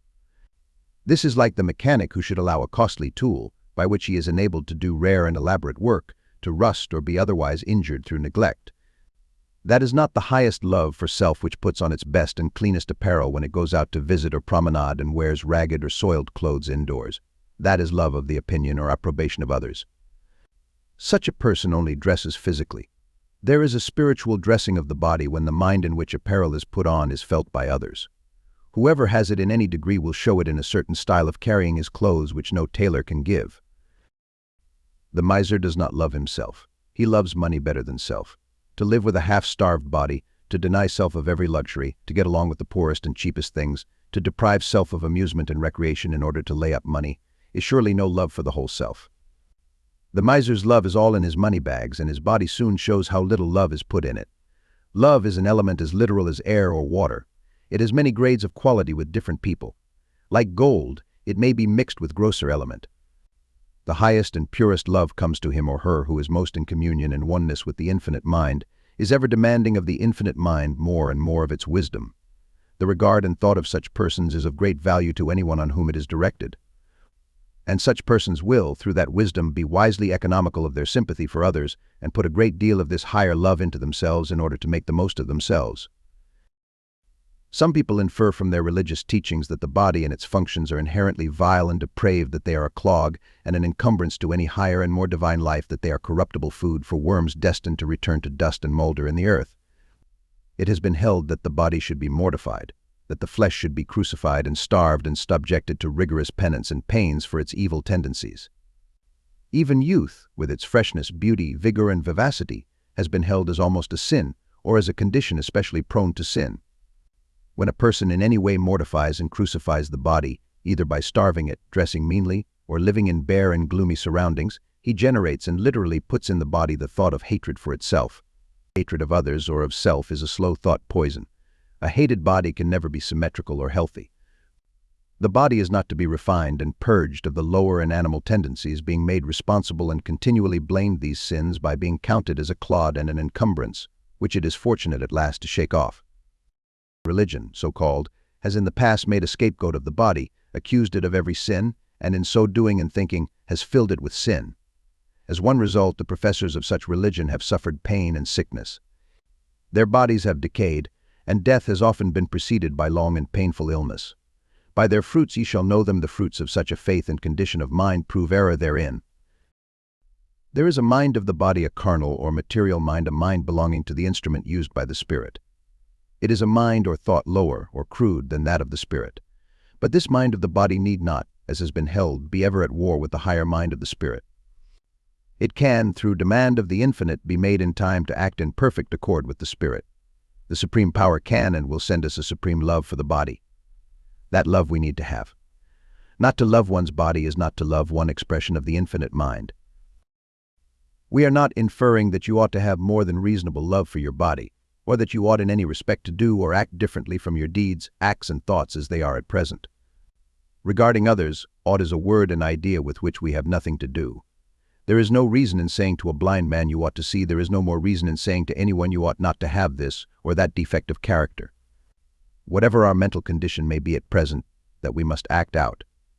A man cannot, of his individual self, put an atom more of the element of love in himself than he now has. Only the infinite mind can do that. Whatever of in character and belief we have today, we shall act out today in thought or deed. But we need not always have that mind. The overruling mind will, as we demand, give us new minds, new truths, new beliefs, and as these supplant and drive out old errors, there will come corresponding changes for the better in both mind and body. And these ever-improving changes have no end. There is to these changes but one gate, as there is but one road. That gate and road lie in an unceasing demand of the infinite to perfect us in its way. There is a natural body, and there is a spiritual body. In other words, we have a body of physical element which can be seen and felt, and we have another body which is intangible to our physical senses. When we are able to love, cherish, and admire our physical body as one piece of God's handiwork, we are putting such higher love element not only into that physical body but also into the spiritual body. We cannot of ourselves make this quality of love. It can come to us only through demand of the infinite. It is not vanity or that lower pride which values more whatever effect its own grace and beauty may have on others than it values that grace and beauty. The higher love for the body will attend as carefully to its external adornment in the solitude of the forest as it would in the crowded city. It will no more debase itself by any vulgar act in privacy than it would before a multitude. God gives one personal beauty and symmetry in physical proportions. Should not he or she, thus favored with a gift from the Supreme, admire these endowments? Is it vanity to love and seek to improve and increase any talent which we may find in ourselves? If God made man and woman in his own image, is it an image to be loved and admired, or regarded with hatred and distrust? Why, the religious belief of less than 100 years ago actually courted ugliness and inferred that it was more creditable than beauty. Had some of those solemn-visaged professors been delegated to make an angel after their own ideal, they would have turned out a duplicate of themselves. The infinite, as we demand, will give us wisdom and light to know what we owe to ourselves. People have been overridden with the idea of their duties to parent, relative, or friend. The road to heaven has been marked out as one full of sacrifice and self-denial for the sake of others, and of little good or pleasure for self. If Christ should be taken as an example in this respect, we find a very different course inferred. When charged with lack of attention to his mother, he asked, "Who is my mother?" When the young man pleads, as an excuse for not immediately following Christ, that filial duty demanded he should go and bury his father, the messenger of a new and higher law said, "Let the dead bury their dead." In other words, if father or mother or sister or brother are steeped in a lifelong course of trespass and sin, if their lives have been one continual violation of spiritual law, bringing the inevitable penalty of disease and pain, if they are hardened and fossilized in their false beliefs, and regard your opinions as visionary and impractical, you cannot, without injury, have fellowship with them.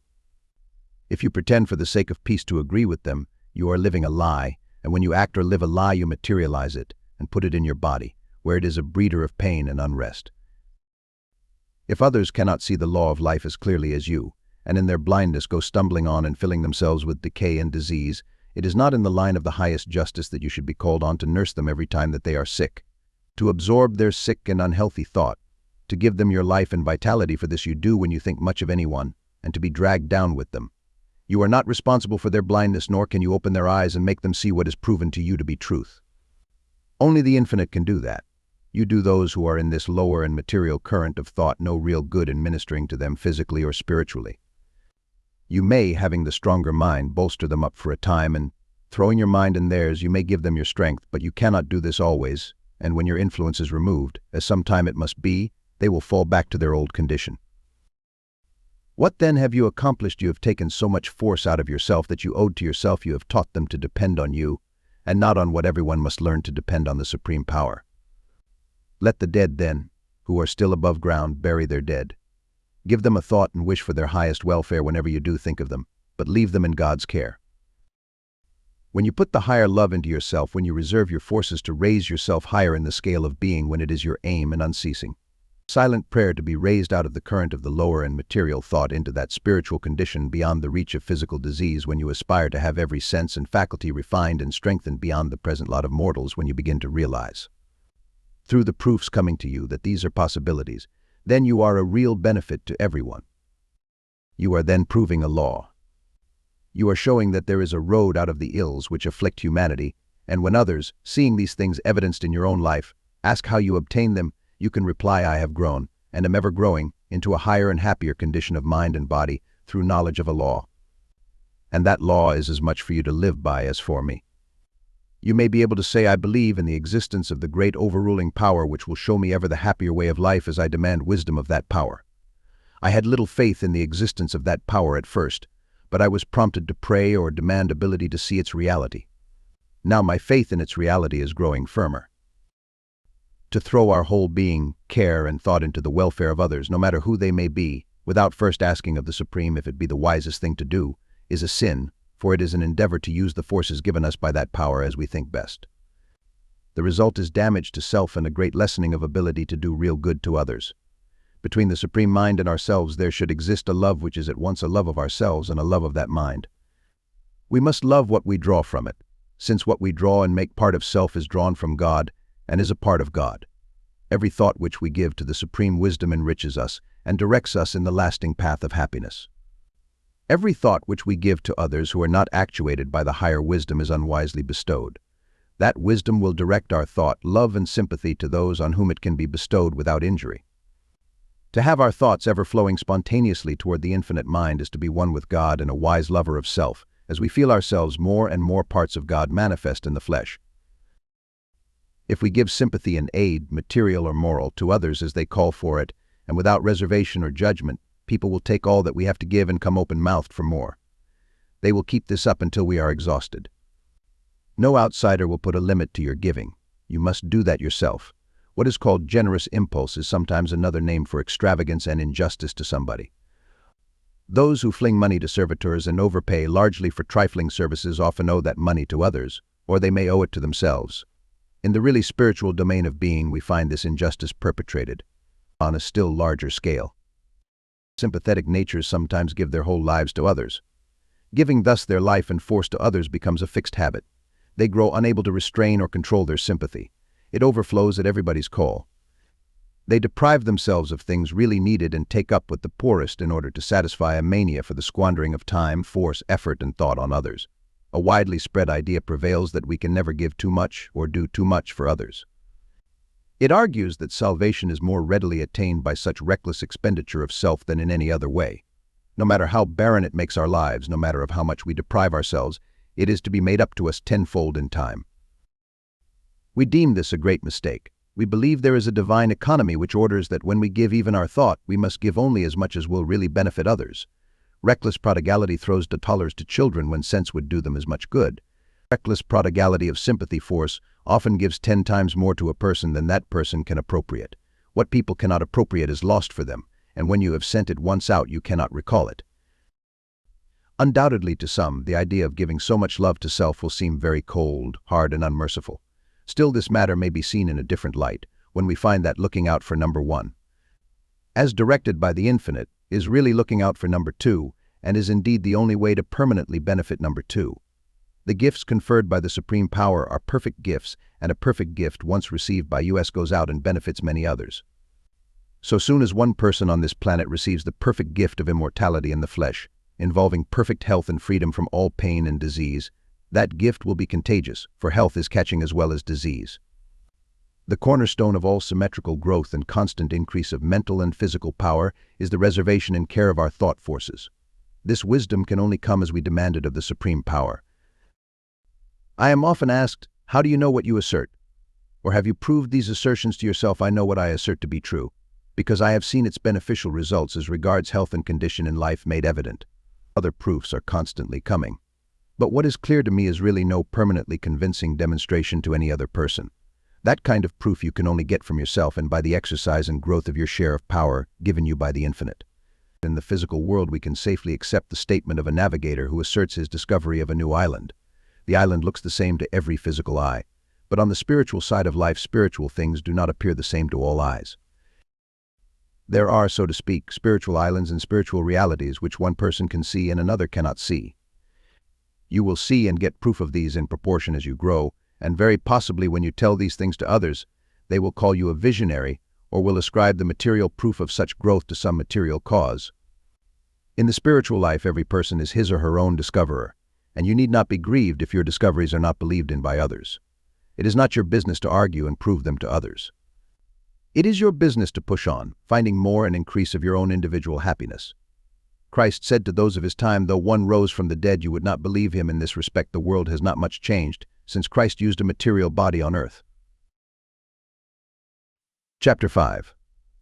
The Art of Forgetting. In the chemistry of the future, thought will be recognized as substance even as the acids, oxides, and all other chemicals of today. There is no chasm betwixt what we call the material and spiritual. Both are of substance or element. They blend imperceptibly into each other. In reality, the material is only a visible form of the finer elements which we call spiritual. Our unseen and unspoken thought is ever flowing from us, an element and force, real as the stream of water which we can see, or the current of electricity which we cannot see. It blends with the thought of others, and out of such combination new qualities of thought are formed, as in the mixture of chemicals there are formed new substances. If you send from you in thought the elements of worry, fret, hatred, or grief, you are putting in action forces that are injurious to your mind and body. The power to forget implies the power of driving the unpleasant and hurtful thought or element, and bringing in its place the profitable element, to build up instead of tearing us down. The character of thought which we think or put out affects our business favorably or unfavorably. It influences others for or against us. It is an element felt pleasantly or unpleasantly by others, inspiring them with confidence or distrust. The prevailing state of mind or character of thought shapes the body and features. It makes us ugly or pleasing, attractive or repulsive to others. Our thought shapes our gestures, our mannerism, our walk. The least movement of muscle has a mood of mind, a thought, behind it. A mind always determined is always a determined walk. A mind always weak, shifting, vacillating, and uncertain makes a shuffling, shambling, uncertain gait. The spirit of determination braces every nerve and sinew. The thought element of determination fills every muscle. Look at the discontented, gloomy, melancholy, and ill-tempered men or women who manifest in their faces the operation of the silent force, which is their unpleasant thought, cutting, carving, and shaping them to their present expression. Such people are never in good health, for that force acts on them as poison and creates some form of disease. A persistent thought of determination on some purpose, especially if such purpose be of benefit to others as well as ourselves, will fill every nerve with strength. It is a wise selfishness that works to benefit others along with ourselves. In spirit and in actual element we are all united. We are forces which act and react on each other, for good or ill, through what ignorantly we call empty space. There are unseen nerves extending from man to man, from being to being. Every form of life is in this sense connected together. We are all members of one body, and evil thought or act as a pulsation of pain thrilling through myriads of organizations. The kindly thought and act have the same effect for pleasure. It is, then, a law of nature and of science that we cannot do a real good for another without doing one also to ourselves. To grieve at any loss, be it of friend or property, weakens mind and body. It is no help to the friend grieved for. It is rather an injury, for our sad thought must reach its object, even if passed to another condition of existence, and is a source of pain to that person. An hour of grumbling, fret, or fear, whether spoken or silent, uses up so much element or force in making us less endurable to others, and perhaps making for us enemies. Directly or indirectly, it injures our business. Sour looks and words drive away good customers. Grumbling or hating is a use of actual element to belabor our minds. The force which we may so expend could be put to our pleasure and profit, even as the force we might use with a club to beat our own body can be employed to give us comfort and recreation. To be able, then, to throw off or forget a thought or force which is injuring us is a most important means of gaining strength of body and clearness of mind. Strength of body and clearness of mind bring success in all undertakings. They bring also strength of spirit, and the forces of our spirits act on others whose bodies are thousands of miles distant for our advantage or disadvantage. The reason is that there is a force belonging to all of us, separate and apart from that of the body. It is ever in action, and ever acting on others. It must be in operation at each moment, whether the body be asleep or awake. Ignorantly, unconsciously, and hence unwisely used, it plunges us into mires of misery and error. Intelligently and wisely used, it will bring us every conceivable good. That force is our thought. Every thought of ours is of vital importance to health and true success, and so-called success, as the world terms it, is not real. A fortune gained at the cost of health is not a real success. Every mind trains itself, generally unconsciously, to its peculiar character or quality of thought. Whatever that training is, it cannot be immediately changed. We may have trained our minds unconsciously to nourish evil or troubled thought. We may never have realized that brooding over disappointment, living in a grief, dreading a loss, fretting for fear this or that might not succeed as we wish, was building up a destructive force which has bled away our strength, created disease, unfitted us for business, and caused us loss of money and possibly loss of friends. To learn to forget is as necessary and useful as to learn to remember. We think of many things every day which it would be more profitable not to think of at all. The ability to forget is the ability to drive away the unseen force thought which is injuring us, and to change it for a force or order of thought which can benefit us. Demand imperiously and persistently any quality of character in which you may be lacking, and you will attract increase of such quality. Demand more patience or decision, more judgment or courage, more hopefulness or exactness, and you will increase in such qualities. These qualities are real elements. They belong to the subtler, and as yet unrecognized, chemistry of nature. The discouraged, hopeless, and whining man has unconsciously demanded discouragement and hopelessness, so he gets it. This is his unconscious mental training for evil. Mind is magnetic because it attracts to itself whatever thought it fixes itself upon, or that to which it opens itself. Give space to fear, and you will fear more and more. Cease to resist its tendency, make no effort to forget it, and you open the door and invite fear, and you then demand fear. Set your mind on the thought of courage. See yourself in mind or imagination as courageous, and you will become more stout of heart. You demand courage. There is no limit in unseen nature to the supply of these spiritual qualities. In the words ask, and ye shall receive, the Christ implied that any mind could, through demanding, draw to itself all that it needed of any quality. Demand wisely and we draw to us the best. Every second of wise demand brings an increase of power. Such increase is never lost to us. This is an effort for lasting gain that we can use at any time. What all of us want is more power to work results and build up our fortunes, power to make things about us more comfortable, to ourselves and our friends. We cannot feed others if we have no energy to keep starvation from ourselves. The power to do this is a different thing from the power to hold in memory other people's opinions, or a collection of so-called facts gathered from books, which time often proves to be fictions. Every success in any grade of life has been accomplished through spiritual power, through unseen force flowing from one mind, working on other minds far and near, and as real as the force in your arm which lifts a stone. A man may be illiterate, yet he may send from his mind a force affecting and influencing many others, far and near, in a way to benefit his fortunes, while the scholarly man drudges with his brain on a pittance. The illiterate man's is then a greater spiritual power. Intellect is not a bag to hold facts. Intellect is power to work results. Writing books is but a fragment of the work of intellect. The greatest philosophers have planned first and acted afterwards, as did Columbus, Napoleon, Fulton Morse, Edison, and others, who have moved the world, besides telling the world how it should be moved.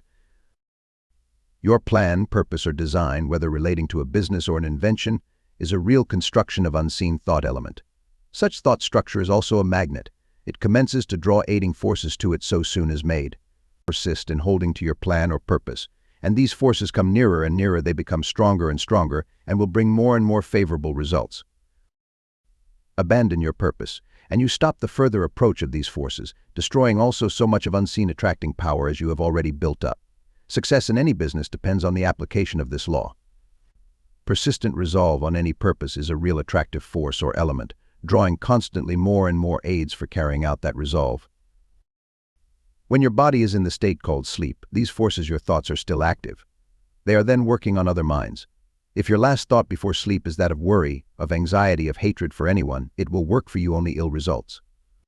If it is hopeful, cheerful, confident, and at peace with all men, it is then the stronger force, and will work for you good results. If the sun goes down on your anger, that wrathful thought will act on others, while you sleep, and bring only injury in return. Is it not a necessity, then, to cultivate the power of forgetting what we wish, so that the current which attracts the ill, while our body rests, shall be changed to the current which attracts the good alone? Today, thousands on thousands never think of controlling the character of their thought. They allow their minds to drift. They never say of a thought that is troubling them, I won't think of it. Unconsciously, then, they demand what works them ill, and their bodies are made sick by the kind of thought on which they allow their minds to fasten. When you realize the injury done you through any kind of troubled thought, you will then commence to acquire the power of casting it aside. When in mind you commence to resist such injurious thought, you are constantly gaining more and more power for resistance. Resist the devil, said the Christ, and he will flee from you. There are no devils save the ill-used forces of the mind. But these are most powerful to afflict and torture us. An ugly or melancholy mood of mind is a devil. It can make us sick, lose us friends, and lose us money. Money means the enjoyment of necessities and comforts. Without these we cannot do or be our best. The sin involved in love of money is to love money better than the things needful which money can bring. To bring to us the greatest success in any business, to make the greatest advance in any art, to further any cause, it is absolutely necessary that at certain daily intervals we should forget all about that business, art, or cause. By so doing we rest our minds and gather fresh force for renewed effort. To be ever revolving the same plan, study, or speculation what we shall do or shall not do, is to waste such force on a brain treadmill. We are in thought saying to ourselves the same thing over and over again. We are building of this actual, unseen element of this thought, the same constructions over and over again. One is a useless duplicate of the other. If we are always inclined to think or converse on one particular subject, if we will never forget it, if we will start it at all times, and in all places, if we will not in thought and speech fall into the prevailing tone of the conversation about us. If we do not try to get up an interest in what is being talked of by others, if we determine only to converse on what interests us, or not converse at all, we are in danger of becoming cranks or monomaniacs. The crank draws his reputation on himself. He is one who, having forced one idea, and one alone on himself, has resolved, perhaps unconsciously, to foist that same idea on everybody else. He will not forget at periods his pet theory or purpose, and adapt himself to the height of others. For this reason he loses the power to forget, to throw from his mind the one absorbing thought. He drifts more and more into that one idea. He surrounds himself with its peculiar atmosphere, or element, and it becomes no less real than any other which we can see or handle. Others near him feel the influence of this single idea, and feel it disagreeably, because the thought of one person is felt by others near him through a sense as yet unnamed. In the exercise of this sense lies the secret of your favorable or unfavorable impressions of people at first sight. You are in thought, as it flows from you always, sending into the air an element which affects others for or against you, according to its quality, and in proportion to the acuteness of their sense which feels thought. You are influenced by the thought of others in the same way, be they far or near. Hence we are talking to others when our tongues are still. We are making ourselves hated or loved while we sit alone in the privacy of our chambers. A crank often becomes a martyr, or thinks himself one. There is no absolute necessity for martyrdom in any cause, save the necessity of ignorance. There never was any absolute necessity, save for the same reason. Martyrdom always implies lack of judgment and tact in the presentation of any principle new to the world. Analyze martyrdom, and you will find in the martyr a determination to force on people some idea in an offensive and antagonistic form. People of great ability, through dwelling on one idea, have at last been captured by it. The antagonism which they drew from others they drew because they held it first in their own mind. I come not to bring peace, said the Christ, but a sword. The time has now come in the world's history for the sword to be sheathed. Many good people unconsciously use swords in advising what they deem better things. There is the sword in thought of the scolding reformer, the sword of dislike for others, because they won't heed what you say, and the sword of prejudice, because others won't adopt your peculiar habits. Every discordant thought against others is a sword, and calls out from others a sword in return. The thought which you thus put forth is the thought that you receive back, and it is therefore after the same kind. The coming empire of peace is to be built up by reconciling differences, making friends of enemies, telling people of the good that is in them rather than the bad, discouraging gossip and evil speaking by the introduction of subjects more pleasant and profitable, and proving through one's life that there are laws, not generally recognized, which will give health, happiness and fortune, without injustice or injury to others.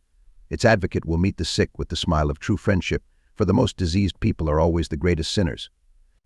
The most repulsive man or woman, the creature full of deceit, treachery and venom, needs your pity and help of all the most, for that man or woman, through generating evil thought, is generating pain and disease for himself or for herself. You are thinking of a person unpleasantly from whom you have received some slight or insult, an injury or injustice.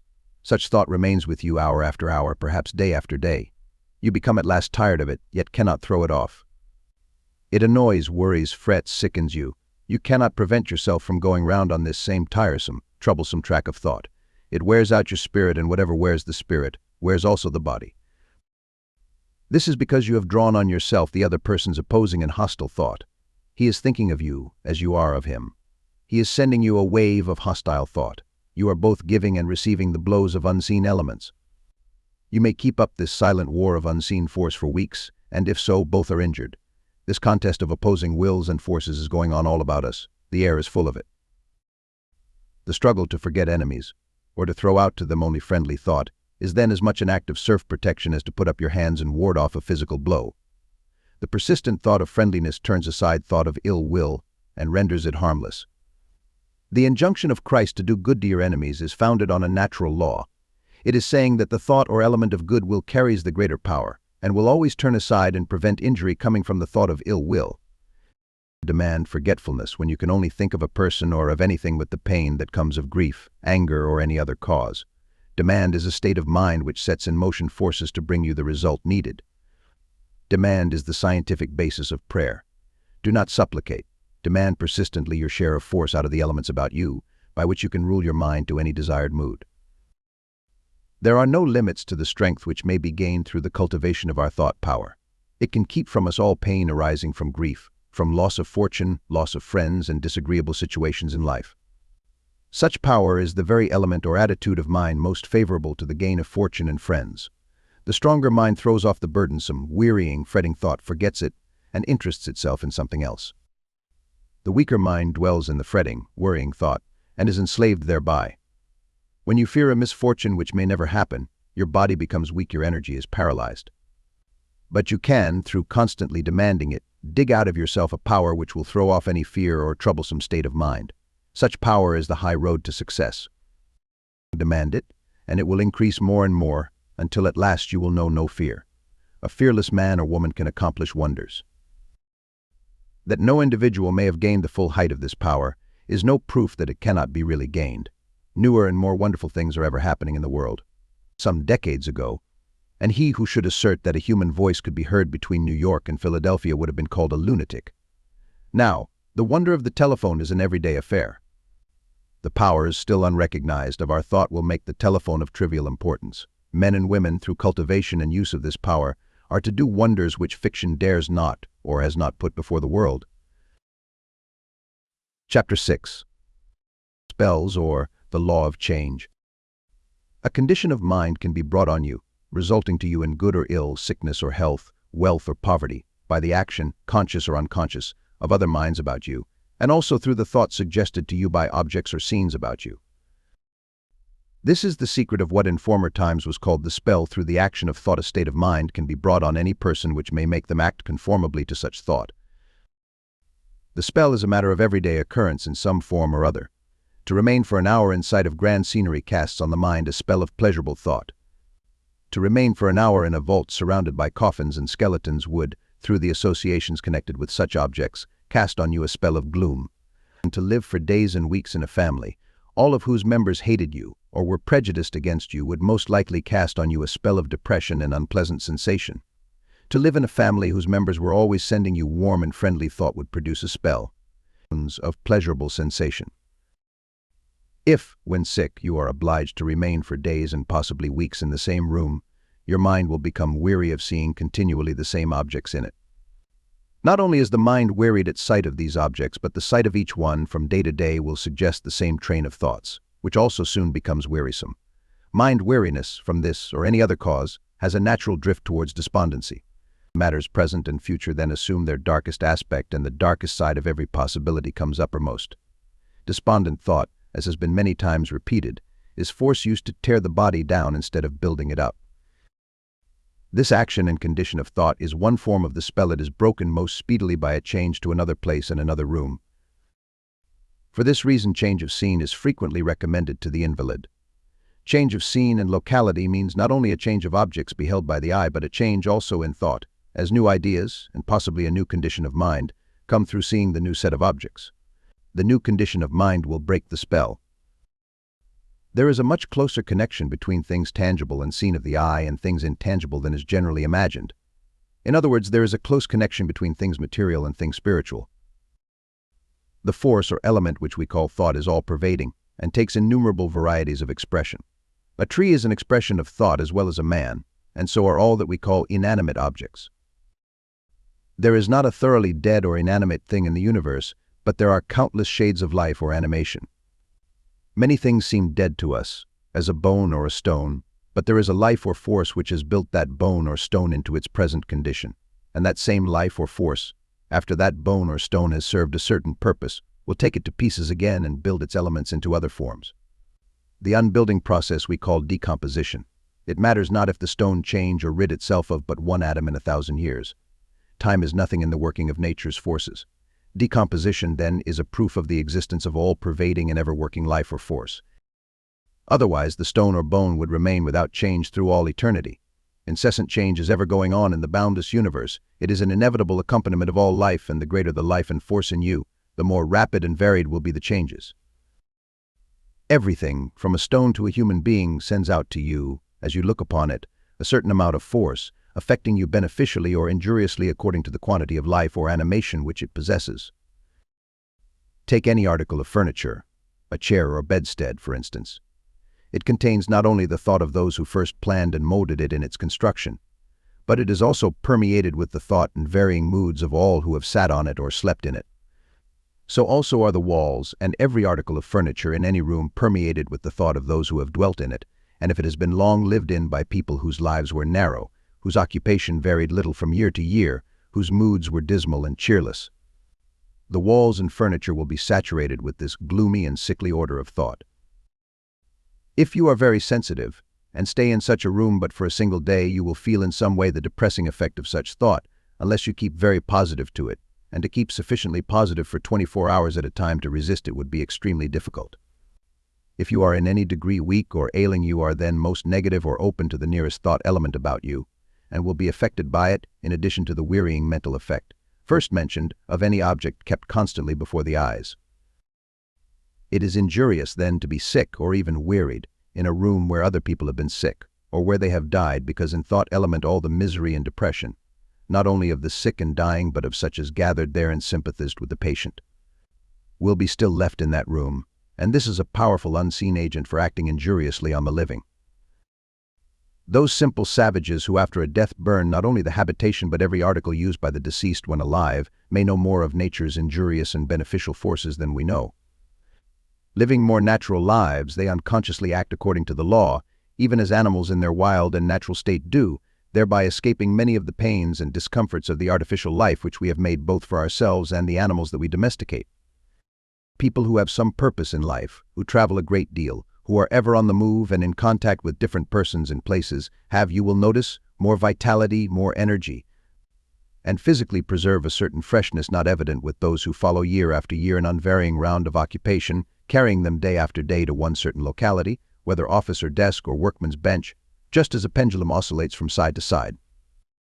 These last look older at 40 than the active, changing person does at 60, because their unvarying lives, the daily presence and sight of the same objects at their dwellings or places of business, contact with the same individual or individuals at meals and in leisure moments, and interchange of about the same thoughts year in and year out, weave about them an invisible web composed of strands or filaments of the same unvarying thought, and this web literally strengthens from year to year.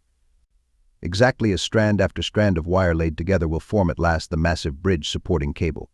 But the unseen cable so made binds people more and more firmly to the same place, the same occupation, and the same unvarying set of habits. It makes them dislike more and more even the thought of any change. It is another form of the spell which they have woven for themselves. It is the sure result of always keeping your state of mind unchanged. We do not live on bread or meat alone. We live also largely on ideas. The person ever planning and moving new enterprises, the person who throws his force into beneficial public movements, and from either of these causes is led into a varied and ever-changing contact with individuals, receives and puts out a far greater variety of thought than the man who lives continually in a nutshell. There is a time and use for retirement and solitude. There is a time and use for contact with the world. It is desirable to establish the golden mean between the two. The person whose range of life and movement is narrow, who is doing nearly the same thing and seeing nearly the same things and people from year to year, has a tendency to feed mostly on the same old set of thoughts and ideas. Out of himself he generates the same order of old, stale notion and expression. Start him in a certain train of idea or association and he tells you time after time the same old story, forgetting how many times he has told it you before. He has about the same forms of expression for every occurrence and every hour of the day. He regards the world and things generally as about worn out. Lacking in life and variety of thought himself, he regards everything else as lacking in life and variety. For life is to us exactly as we see it through the spectacles which we so often unconsciously make to look at it. If our mental spectacles, through living unaware in violation of the law, are blurred, cracked, discolored and dim, the whole world will to us seem blurred, discolored, and dull in hue. Such a person ages, as we term it, very rapidly, because his physical body is as much an expression of his daily and prevailing order of thought as the apple is an expression or part of the apple tree. Feeding and living on the same set of ideas continually is analogous to feeding continually on a most limited variety of food. Both bring on disease. In some of the English prisons, what are called oatmeal sores afflict the prisoners through being fed so much on that single article. But the average mental condition shows itself on the body far more rapidly than any result from material diet.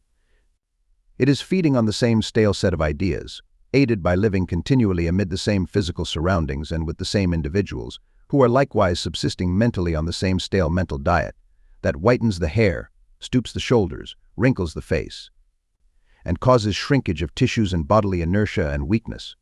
Our land is full of people who at 45, through this cause, look older than others of 65.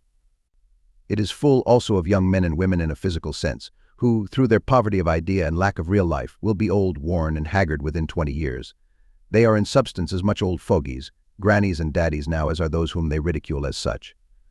They are traveling in the same narrow rut of idea.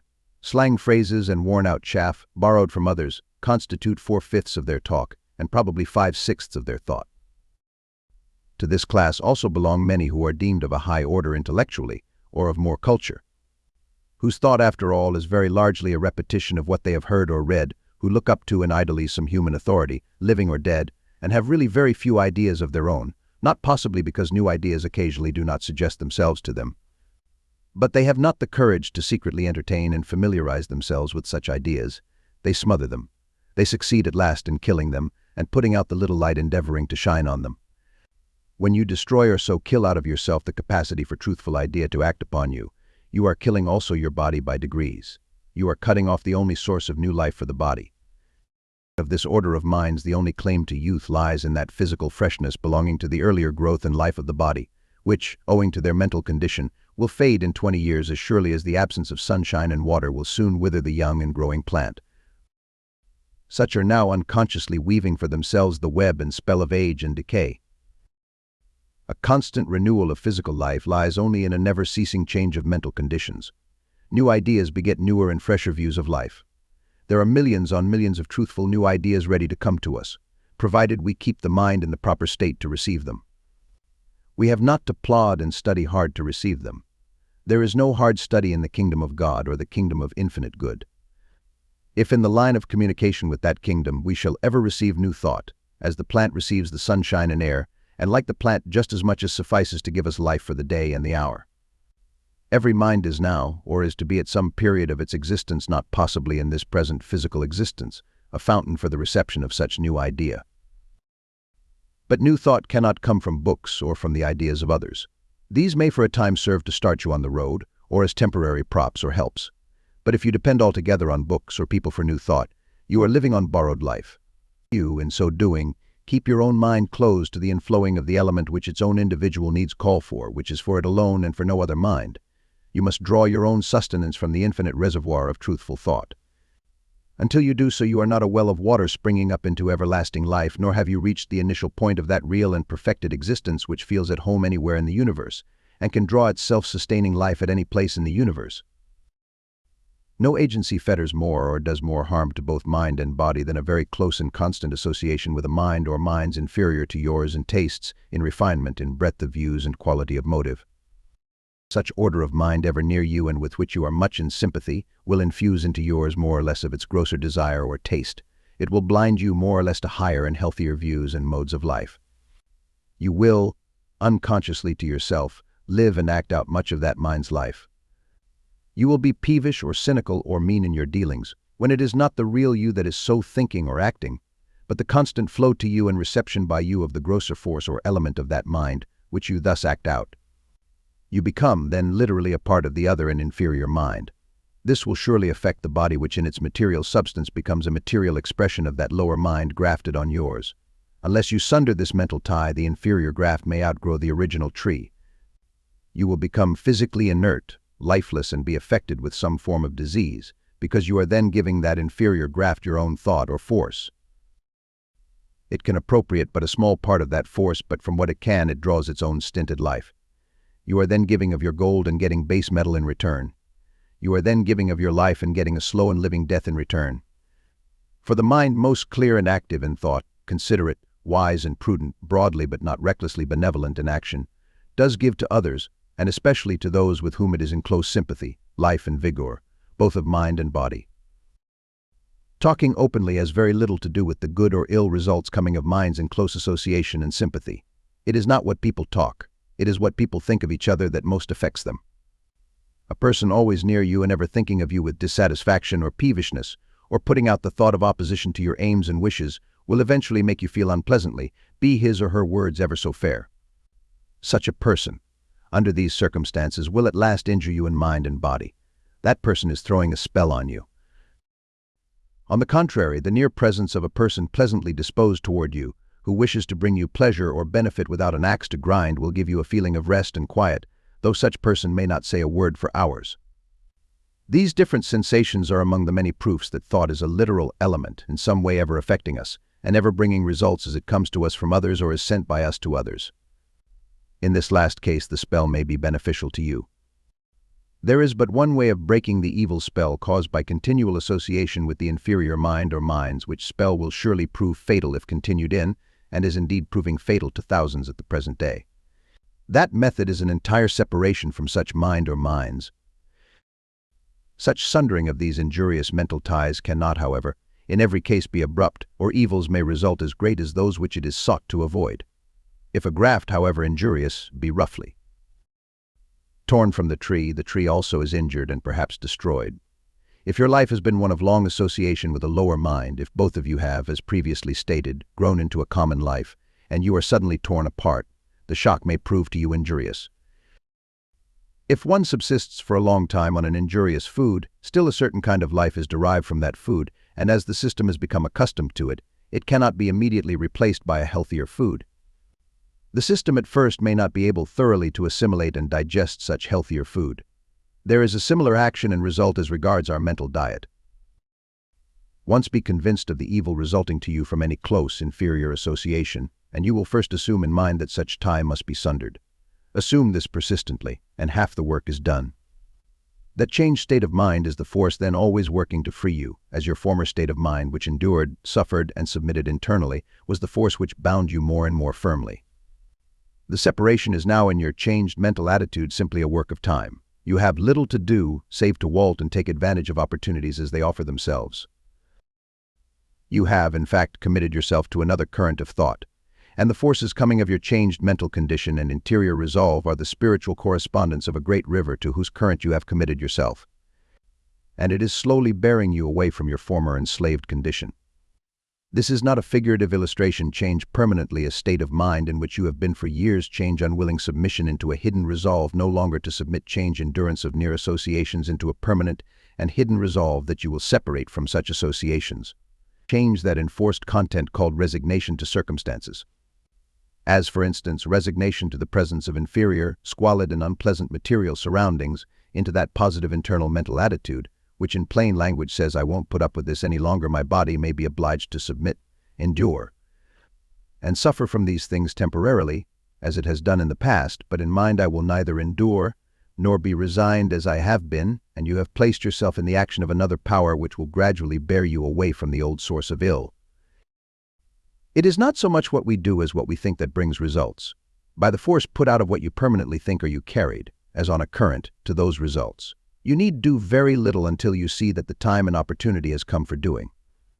It would be poor judgment for a man floating on a log down the Mississippi to keep on splashing the water and thereby using up his strength for the sake of doing something. He had better remain quiet and take the chances of being picked up by a passing boat or steamer, or wait until he sees an opportunity of catching on to some near projecting headland. Then such strength as he may have been able to reserve will be used to some purpose, when you are in the right current of thought. You need in similar manner to reserve your strength until you meet the opportunity which that current will bring you, for as many injured through unwise and overmuch doing as by too little. If you don't know what to do, wait. When you wait till your hurry is over, you may see what really needs to be done. Above all things, in any emergency or experience such as is suggested here, demand daily and hourly in silent thought the aid of a higher wisdom and divine power. There must come response to such demand. I do not assume to lay down a certain unbending rule to govern every individual life. Every individual life, when it places itself in the line of communication with its higher wisdom through a persistent mental attitude, asking silently for such wisdom, will make its own methods for riddance of the ills from which it desires to free itself, and such methods belong to it individually. Nor can they safely be copied and used by anyone else. The spirit of infinite good does not reveal itself alike to any two persons. The besetting error of our time is to copy or imitate other people's methods in everything, or to become blindly obedient to a book or the mind that wrote a book. Your mind, ever asking for wisdom and truth, is a power beyond any book and is now, or is to be, the reservoir into which ideas will flow which are different from those contained in any book. The power which generates and suggests new ideas is ever coming to the world. The book does not advance after it is written, but the mind which put ideas in that book may be ever going ahead and finding new meanings and broader interpretations for what it wrote years before. If you wish to find out regarding the latest developments in chemistry or any material science, you do not have recourse to the books written 100 years ago about such matters. You get the latest work on these subjects, And if possible, you will go farther and get access to those now making such sciences their special studies, seeing that they may know something regarding them never yet written. So even now in your own kingdom of mind there may be ideas and truths beyond any ever written, which you reject as mere imaginings or dare not assert either by word or act for fear of ridicule or opposition. A book like Paul may plant new ideas in your mind. An individual like Apollos may water such ideas, but the awakened God in yourself can alone give the increase. Complete isolation from their kind and loneliness is one terrible fear besetting some who live in associations which are really not congenial to them, but from which they dare not separate for fear of that loneliness. Try not to fear this. Permanent solitude is not in the order of nature for anyone. Minds alike in thought were made to mingle and give each other pleasure. It is often the clinging to that order of association which, after all, only wearies you, and may oblige you often to play an enforced part to meet such association, that forms the barrier keeping you from your real companions. So long as in mind you accept the lower association, so long are you keeping the better away and sending it farther from you. So soon as you reject the lower in mind, so soon do you set in motion the force to bring the better to you. Chapter 7. Regeneration, or being born again. We do not yet know the full meaning or value of life. The commonly held idea of existence runs thus: to be born, to grow from infancy to youth, from youth to maturity, from maturity to old age, from old age to death. During these stages to gain possibly fame or fortune, but ever at the end to weaken, sicken, and die. Man's real and ever-growing life is a condition so unlike this present existence that there is scarcely a possibility of any realization thereof by comparison between the two. If you had never seen anything of a tree but its roots in the dark, damp ground, could anyone by means of words convey to you a realization of the beauty of its foliage and blossoms in the sunlight? Our physical existence is the root from which in the future is to come an indescribable beauty and power. Some speak lightly of their bodies, call them encumbrances, and entertain glowing anticipations, when rid of them, of a blissful life, entirely in the spiritual realm of existence. This involves an error. Because a certain physical life with ever-refining physical senses is in every stage of existence a necessity to the fullest completement of our lives. The Christ of Judea spoke of the necessity of regeneration. Ye must be born again, he says. Reincarnated we all have been many times. Regeneration is a step beyond reincarnation. Reincarnation means the total loss of one physical body and the getting of a new one through the aid of another organization. Regeneration means the perpetuation of an ever-refining physical body without that total separation of spirit and body called death. The cruder the spirit, the longer were the intervals of time between its getting for itself a new physical body through reincarnation. As the spirit was quickened and gained power, these intervals became less in duration, numbering years in place of centuries. With still greater increase of power, the spirit will seek the regenerative instead of the reincarnative process of perpetuating its life of the physical senses. A spiritualizing and refining power has ever been and ever will be working on this planet. It has through innumerable ages changed all forms of being, whether mineral, animal, or vegetable, from coarse to finer types. It works with man as with all other organizations. It is ever changing him gradually from a material to a more spiritual being. It is carrying him through his many physical existences from one degree of perfection to another. It has in store for him new powers, new lives, and new methods of existence. That spiritual power has given him in the past new inventions. It illuminated his mind to see the uses of steam, electricity, and other material agencies. But far greater illumination is to come. A time is coming when he will not need iron, steam, and electricity to promote his convenience or enjoyment. New powers born out of his spiritual life will supersede the necessity of many of his present material aids. There will come in the future a more perfected life when, for the few at first and the many afterwards, there will be no physical death. In other words, every spirit will be able to use both its spiritual and physical senses through the continual regeneration of its physical body. Such making over and over again of the physical body will come of successive changes of mind. There will be continual separations from one old state of mind after another and entrances into new.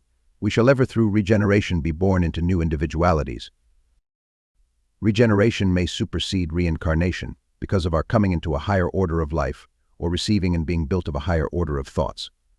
The spirit will then be ever changing its physical body for one still finer and more spiritualized. This is the process referred to by Christ as being born again. Life is an eternal series of regenerations. The The whole aim and scope of all these writings is the endeavor to show what life really means, how the spiritual life rules the physical life, and how we are all growing from cruder to finer forms of life. The spirit is regenerated when it shakes off the old physical body. It shakes off an old body because it is tired of carrying an instrument through which it cannot express itself. The old man or woman of decaying powers has as much mind or spirit as ever. But that mind cannot act on its body. It is cut off in a sense from that body. It is receding from that body and will finally quit it altogether. It recedes because, through ignorance, it has been drawing for years inferior thought and a monotonous round of thought to the body and endeavoring to make it over again with an old rotten material. It is like trying to repair a leaky roof with rotten shingles. This is the degenerative process of today and the cause of the decaying physical powers and death of the body. But the more enlightened spirit will find out how to act on and replenish the body with newer and newer thought. This makes the body ever newer and newer and newer, and so keeps up the necessary connection between spirit and body. We do not part with life in the loss of the physical body, but we do lose thereby one kind of life and a most important agency for the fullest enjoyment of life. We lose in what is called death the use of that set of senses which we call the physical. We lose the power of living in a close connection with the world of physical things. It is most desirable to maintain a connection with the physical world, and the spirit, on losing its body, contrary to general belief, laments the loss of such body and desires eagerly to have the possession and use of its former physical senses. Failing in this, it uses, so far as it can, by a psychological law, the physical senses of those having bodies whom it can influence or control. Every living man and woman has such influence brought to bear on him or her from the unseen side of life. The dead, as they are falsely called, resume imperfectly their lives on earth, through aid unconsciously given them by the living, or, more properly speaking, by those living with physical bodies. If we do not wish to find out the new, if we instantly reject what some may call new-fangled ideas, if we want to go on in the old way of our fathers, then we invite the company and mind of spirits as ignorant as ourselves, who will only help on the decay of our bodies after getting from them all the use they can. These are unregenerated spirits. They have drawn to them little new thought since losing their bodies. They will, by reason of the same ignorance through which they lost the last physical body, be drawn into another reincarnation, and perhaps another and another, until at last, gaining with each life more knowledge, they will know how to regenerate their bodies. This regeneration will not come of any material medicines or methods. It will come of changing spiritual conditions. These spiritual conditions will cause the adoption of new habits and ways of life. But to adopt these habits before the spiritual condition prompts or demands them will do little good. We have a life of the physical senses. We have another of the finer or spiritual senses. We live during the waking hours by the physical senses. We live another life during sleep by the spiritual senses. When these two lives are properly adjusted, they feed each other healthfully. With such proper adjustment, the physical senses receive a certain necessary supply of element from the spiritual while the body sleeps.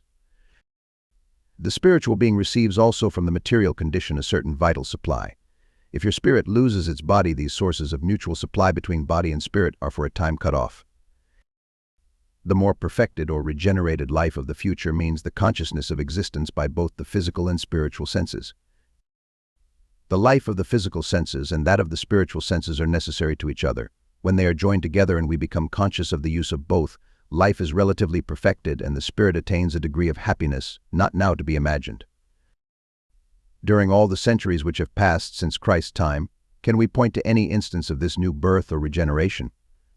If such regeneration is owing to a higher faith and higher law, can we say that any persons, no matter what may have been their reputation for piety or uprightness, whose bodies have finally sickened and decayed, have lived up to the highest law? The wages of sin is death, says the Bible. We would prefer to say that the result of an unperfected life is the death of the physical body. The body of every weak, shriveled, trembling old man or woman today is the result of sins committed in ignorance. Those sins lay in their thoughts. Out of such thought as it attracts, the spirit builds first its spiritual body. The physical body is a material correspondence of the spiritual body. If the spirit believes in error, it builds that error into the body. The result is decay. For this result, no blame can be imputed to those who suffer. They have lived up to all the light and knowledge they had. With more growth there will, in some condition of existence, come to them more knowledge. They will then see new methods of living and avoid the mistakes of the former less perfected life. Charity comes of the knowledge that all people live up to the best light which they have. God alone can light up the darkened chambers of our and their minds.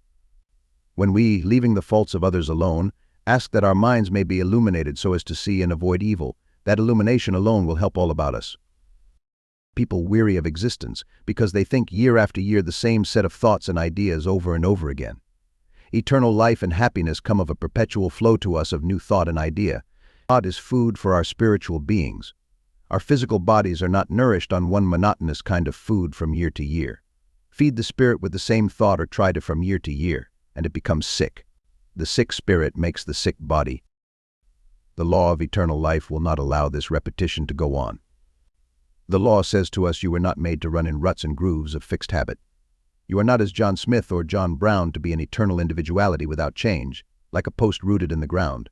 You are to have a new mind for this period, and a superior mind with increased powers of perception for the next period. You are ever, by drawing to you and adding to your new thought, to be as so many different individuals as you live on, and this process of regeneration proceeds. You are born or changed into successive types of being, each one being finer than the last. The regenerated life with a physical body means an ever-increasing life. It means a fresher capacity, with each day's waking, to sense that beauty in nature which exists all around us. It means a new glory in each day's sunshine. It means a repose and restfulness whereby we can sit still and feel the spirit which animates the tree, the leaf, the ocean, the rivulet, the star, the flower, and every natural expression of the infinite mind. It means the daily flow to us of new thoughts which shall fill us with new life. It means that we shall rejoice in the realization and firmly grounded faith that we have in us the possibilities for development into numberless new lives. It means that power of soul losing our material self in any effort which we may make, that all sense of time shall vanish and ennui and mental weariness shall be destroyed. It means power to live without drudgery of mind and body, or that anxiety which is even worse than drudgery. It means at last the getting of enjoyment from all things. To get enjoyment from everything is to get life from everything. To get life from everything is to get power from all things. To get power implies a control of all physical elements. This includes a power of ever holding an ever refining physical body. Ennui is sickness. When we don't know what to do with ourselves, when we try to kill time and everything seems flat, stale, and unprofitable, we have temporarily lost our hold of the great fountain of life, the supreme mind and power. We are absorbing the wearied thoughts of thousands around us, who think the same thing from day to day and from year to year, whose minds in their play are treadmills, who are trying to get life, exhilaration, and variety entirely out of physical things. The true and regenerative life cannot be obtained from material things. That is the reason why all that money can buy fails to satisfy. The monster of discontent and ennui rages as much in the palace as the hovel. Solomon was in the claws of this beast when he said, "Vanity of vanities, all is vanity." That exclamation is a libel on the infinite mind. It came from the Jewish king, because he was trying to get life and happiness out of wood and stone and metal and flesh and blood and all things material. It cannot be done. But when, through demand of the Supreme, you get new thoughts, the material thing of yesterday seems to you as a new thing of today. The very rock which you passed yesterday has a new idea associated with it today. It may not be an idea which you can put in words. It is something which you feel rather than think. Myriads of thoughts, coming at the physical sight of all material things about us, are so felt, but can neither be talked out nor written out. The regeneration of the body comes in response to our increasing demand of the supreme power to be led in the path of the highest wisdom. It comes of a courage gained at last of persistent demand, whereby we shall dare to trust entirely to that power. This it is doubtful if any can do at present. We try to trust in God, but when the pinch comes and things look dark, we are tempted to adopt some of our worn-out material methods for averting the evil. But perfect trust in the supreme power can gradually come to us. When it does, men will become more than mortal. Whoever attains to such perfect trust will be regenerated. Demand then new thoughts, and an increasing nearness to the Supreme Mind, and in time you receive new life, and all things about you are, for you, imbued with new life or idea. You are then in the line of the regenerative process. Your spirit, as well as your body, is being born again and again. It is drawing to it ever new ideas and becomes literally a new spirit, a new being. If the spirit is being thus renewed or regenerated, the body must be also. As we become more spiritualized, as the material mind gives place more and more to the spiritual mind, in other words, as the regenerative process goes on, we shall, from time to time, find ourselves prompted to change many of our habits and modes of life. These changes will involve eating, sleeping, and association. But we need not try to force these changes on ourselves. The regenerative process will involve the eating of less and less animal food until we shall eat none whatever. But there would be nothing gained from ceasing to eat meat before the desire for it had gone.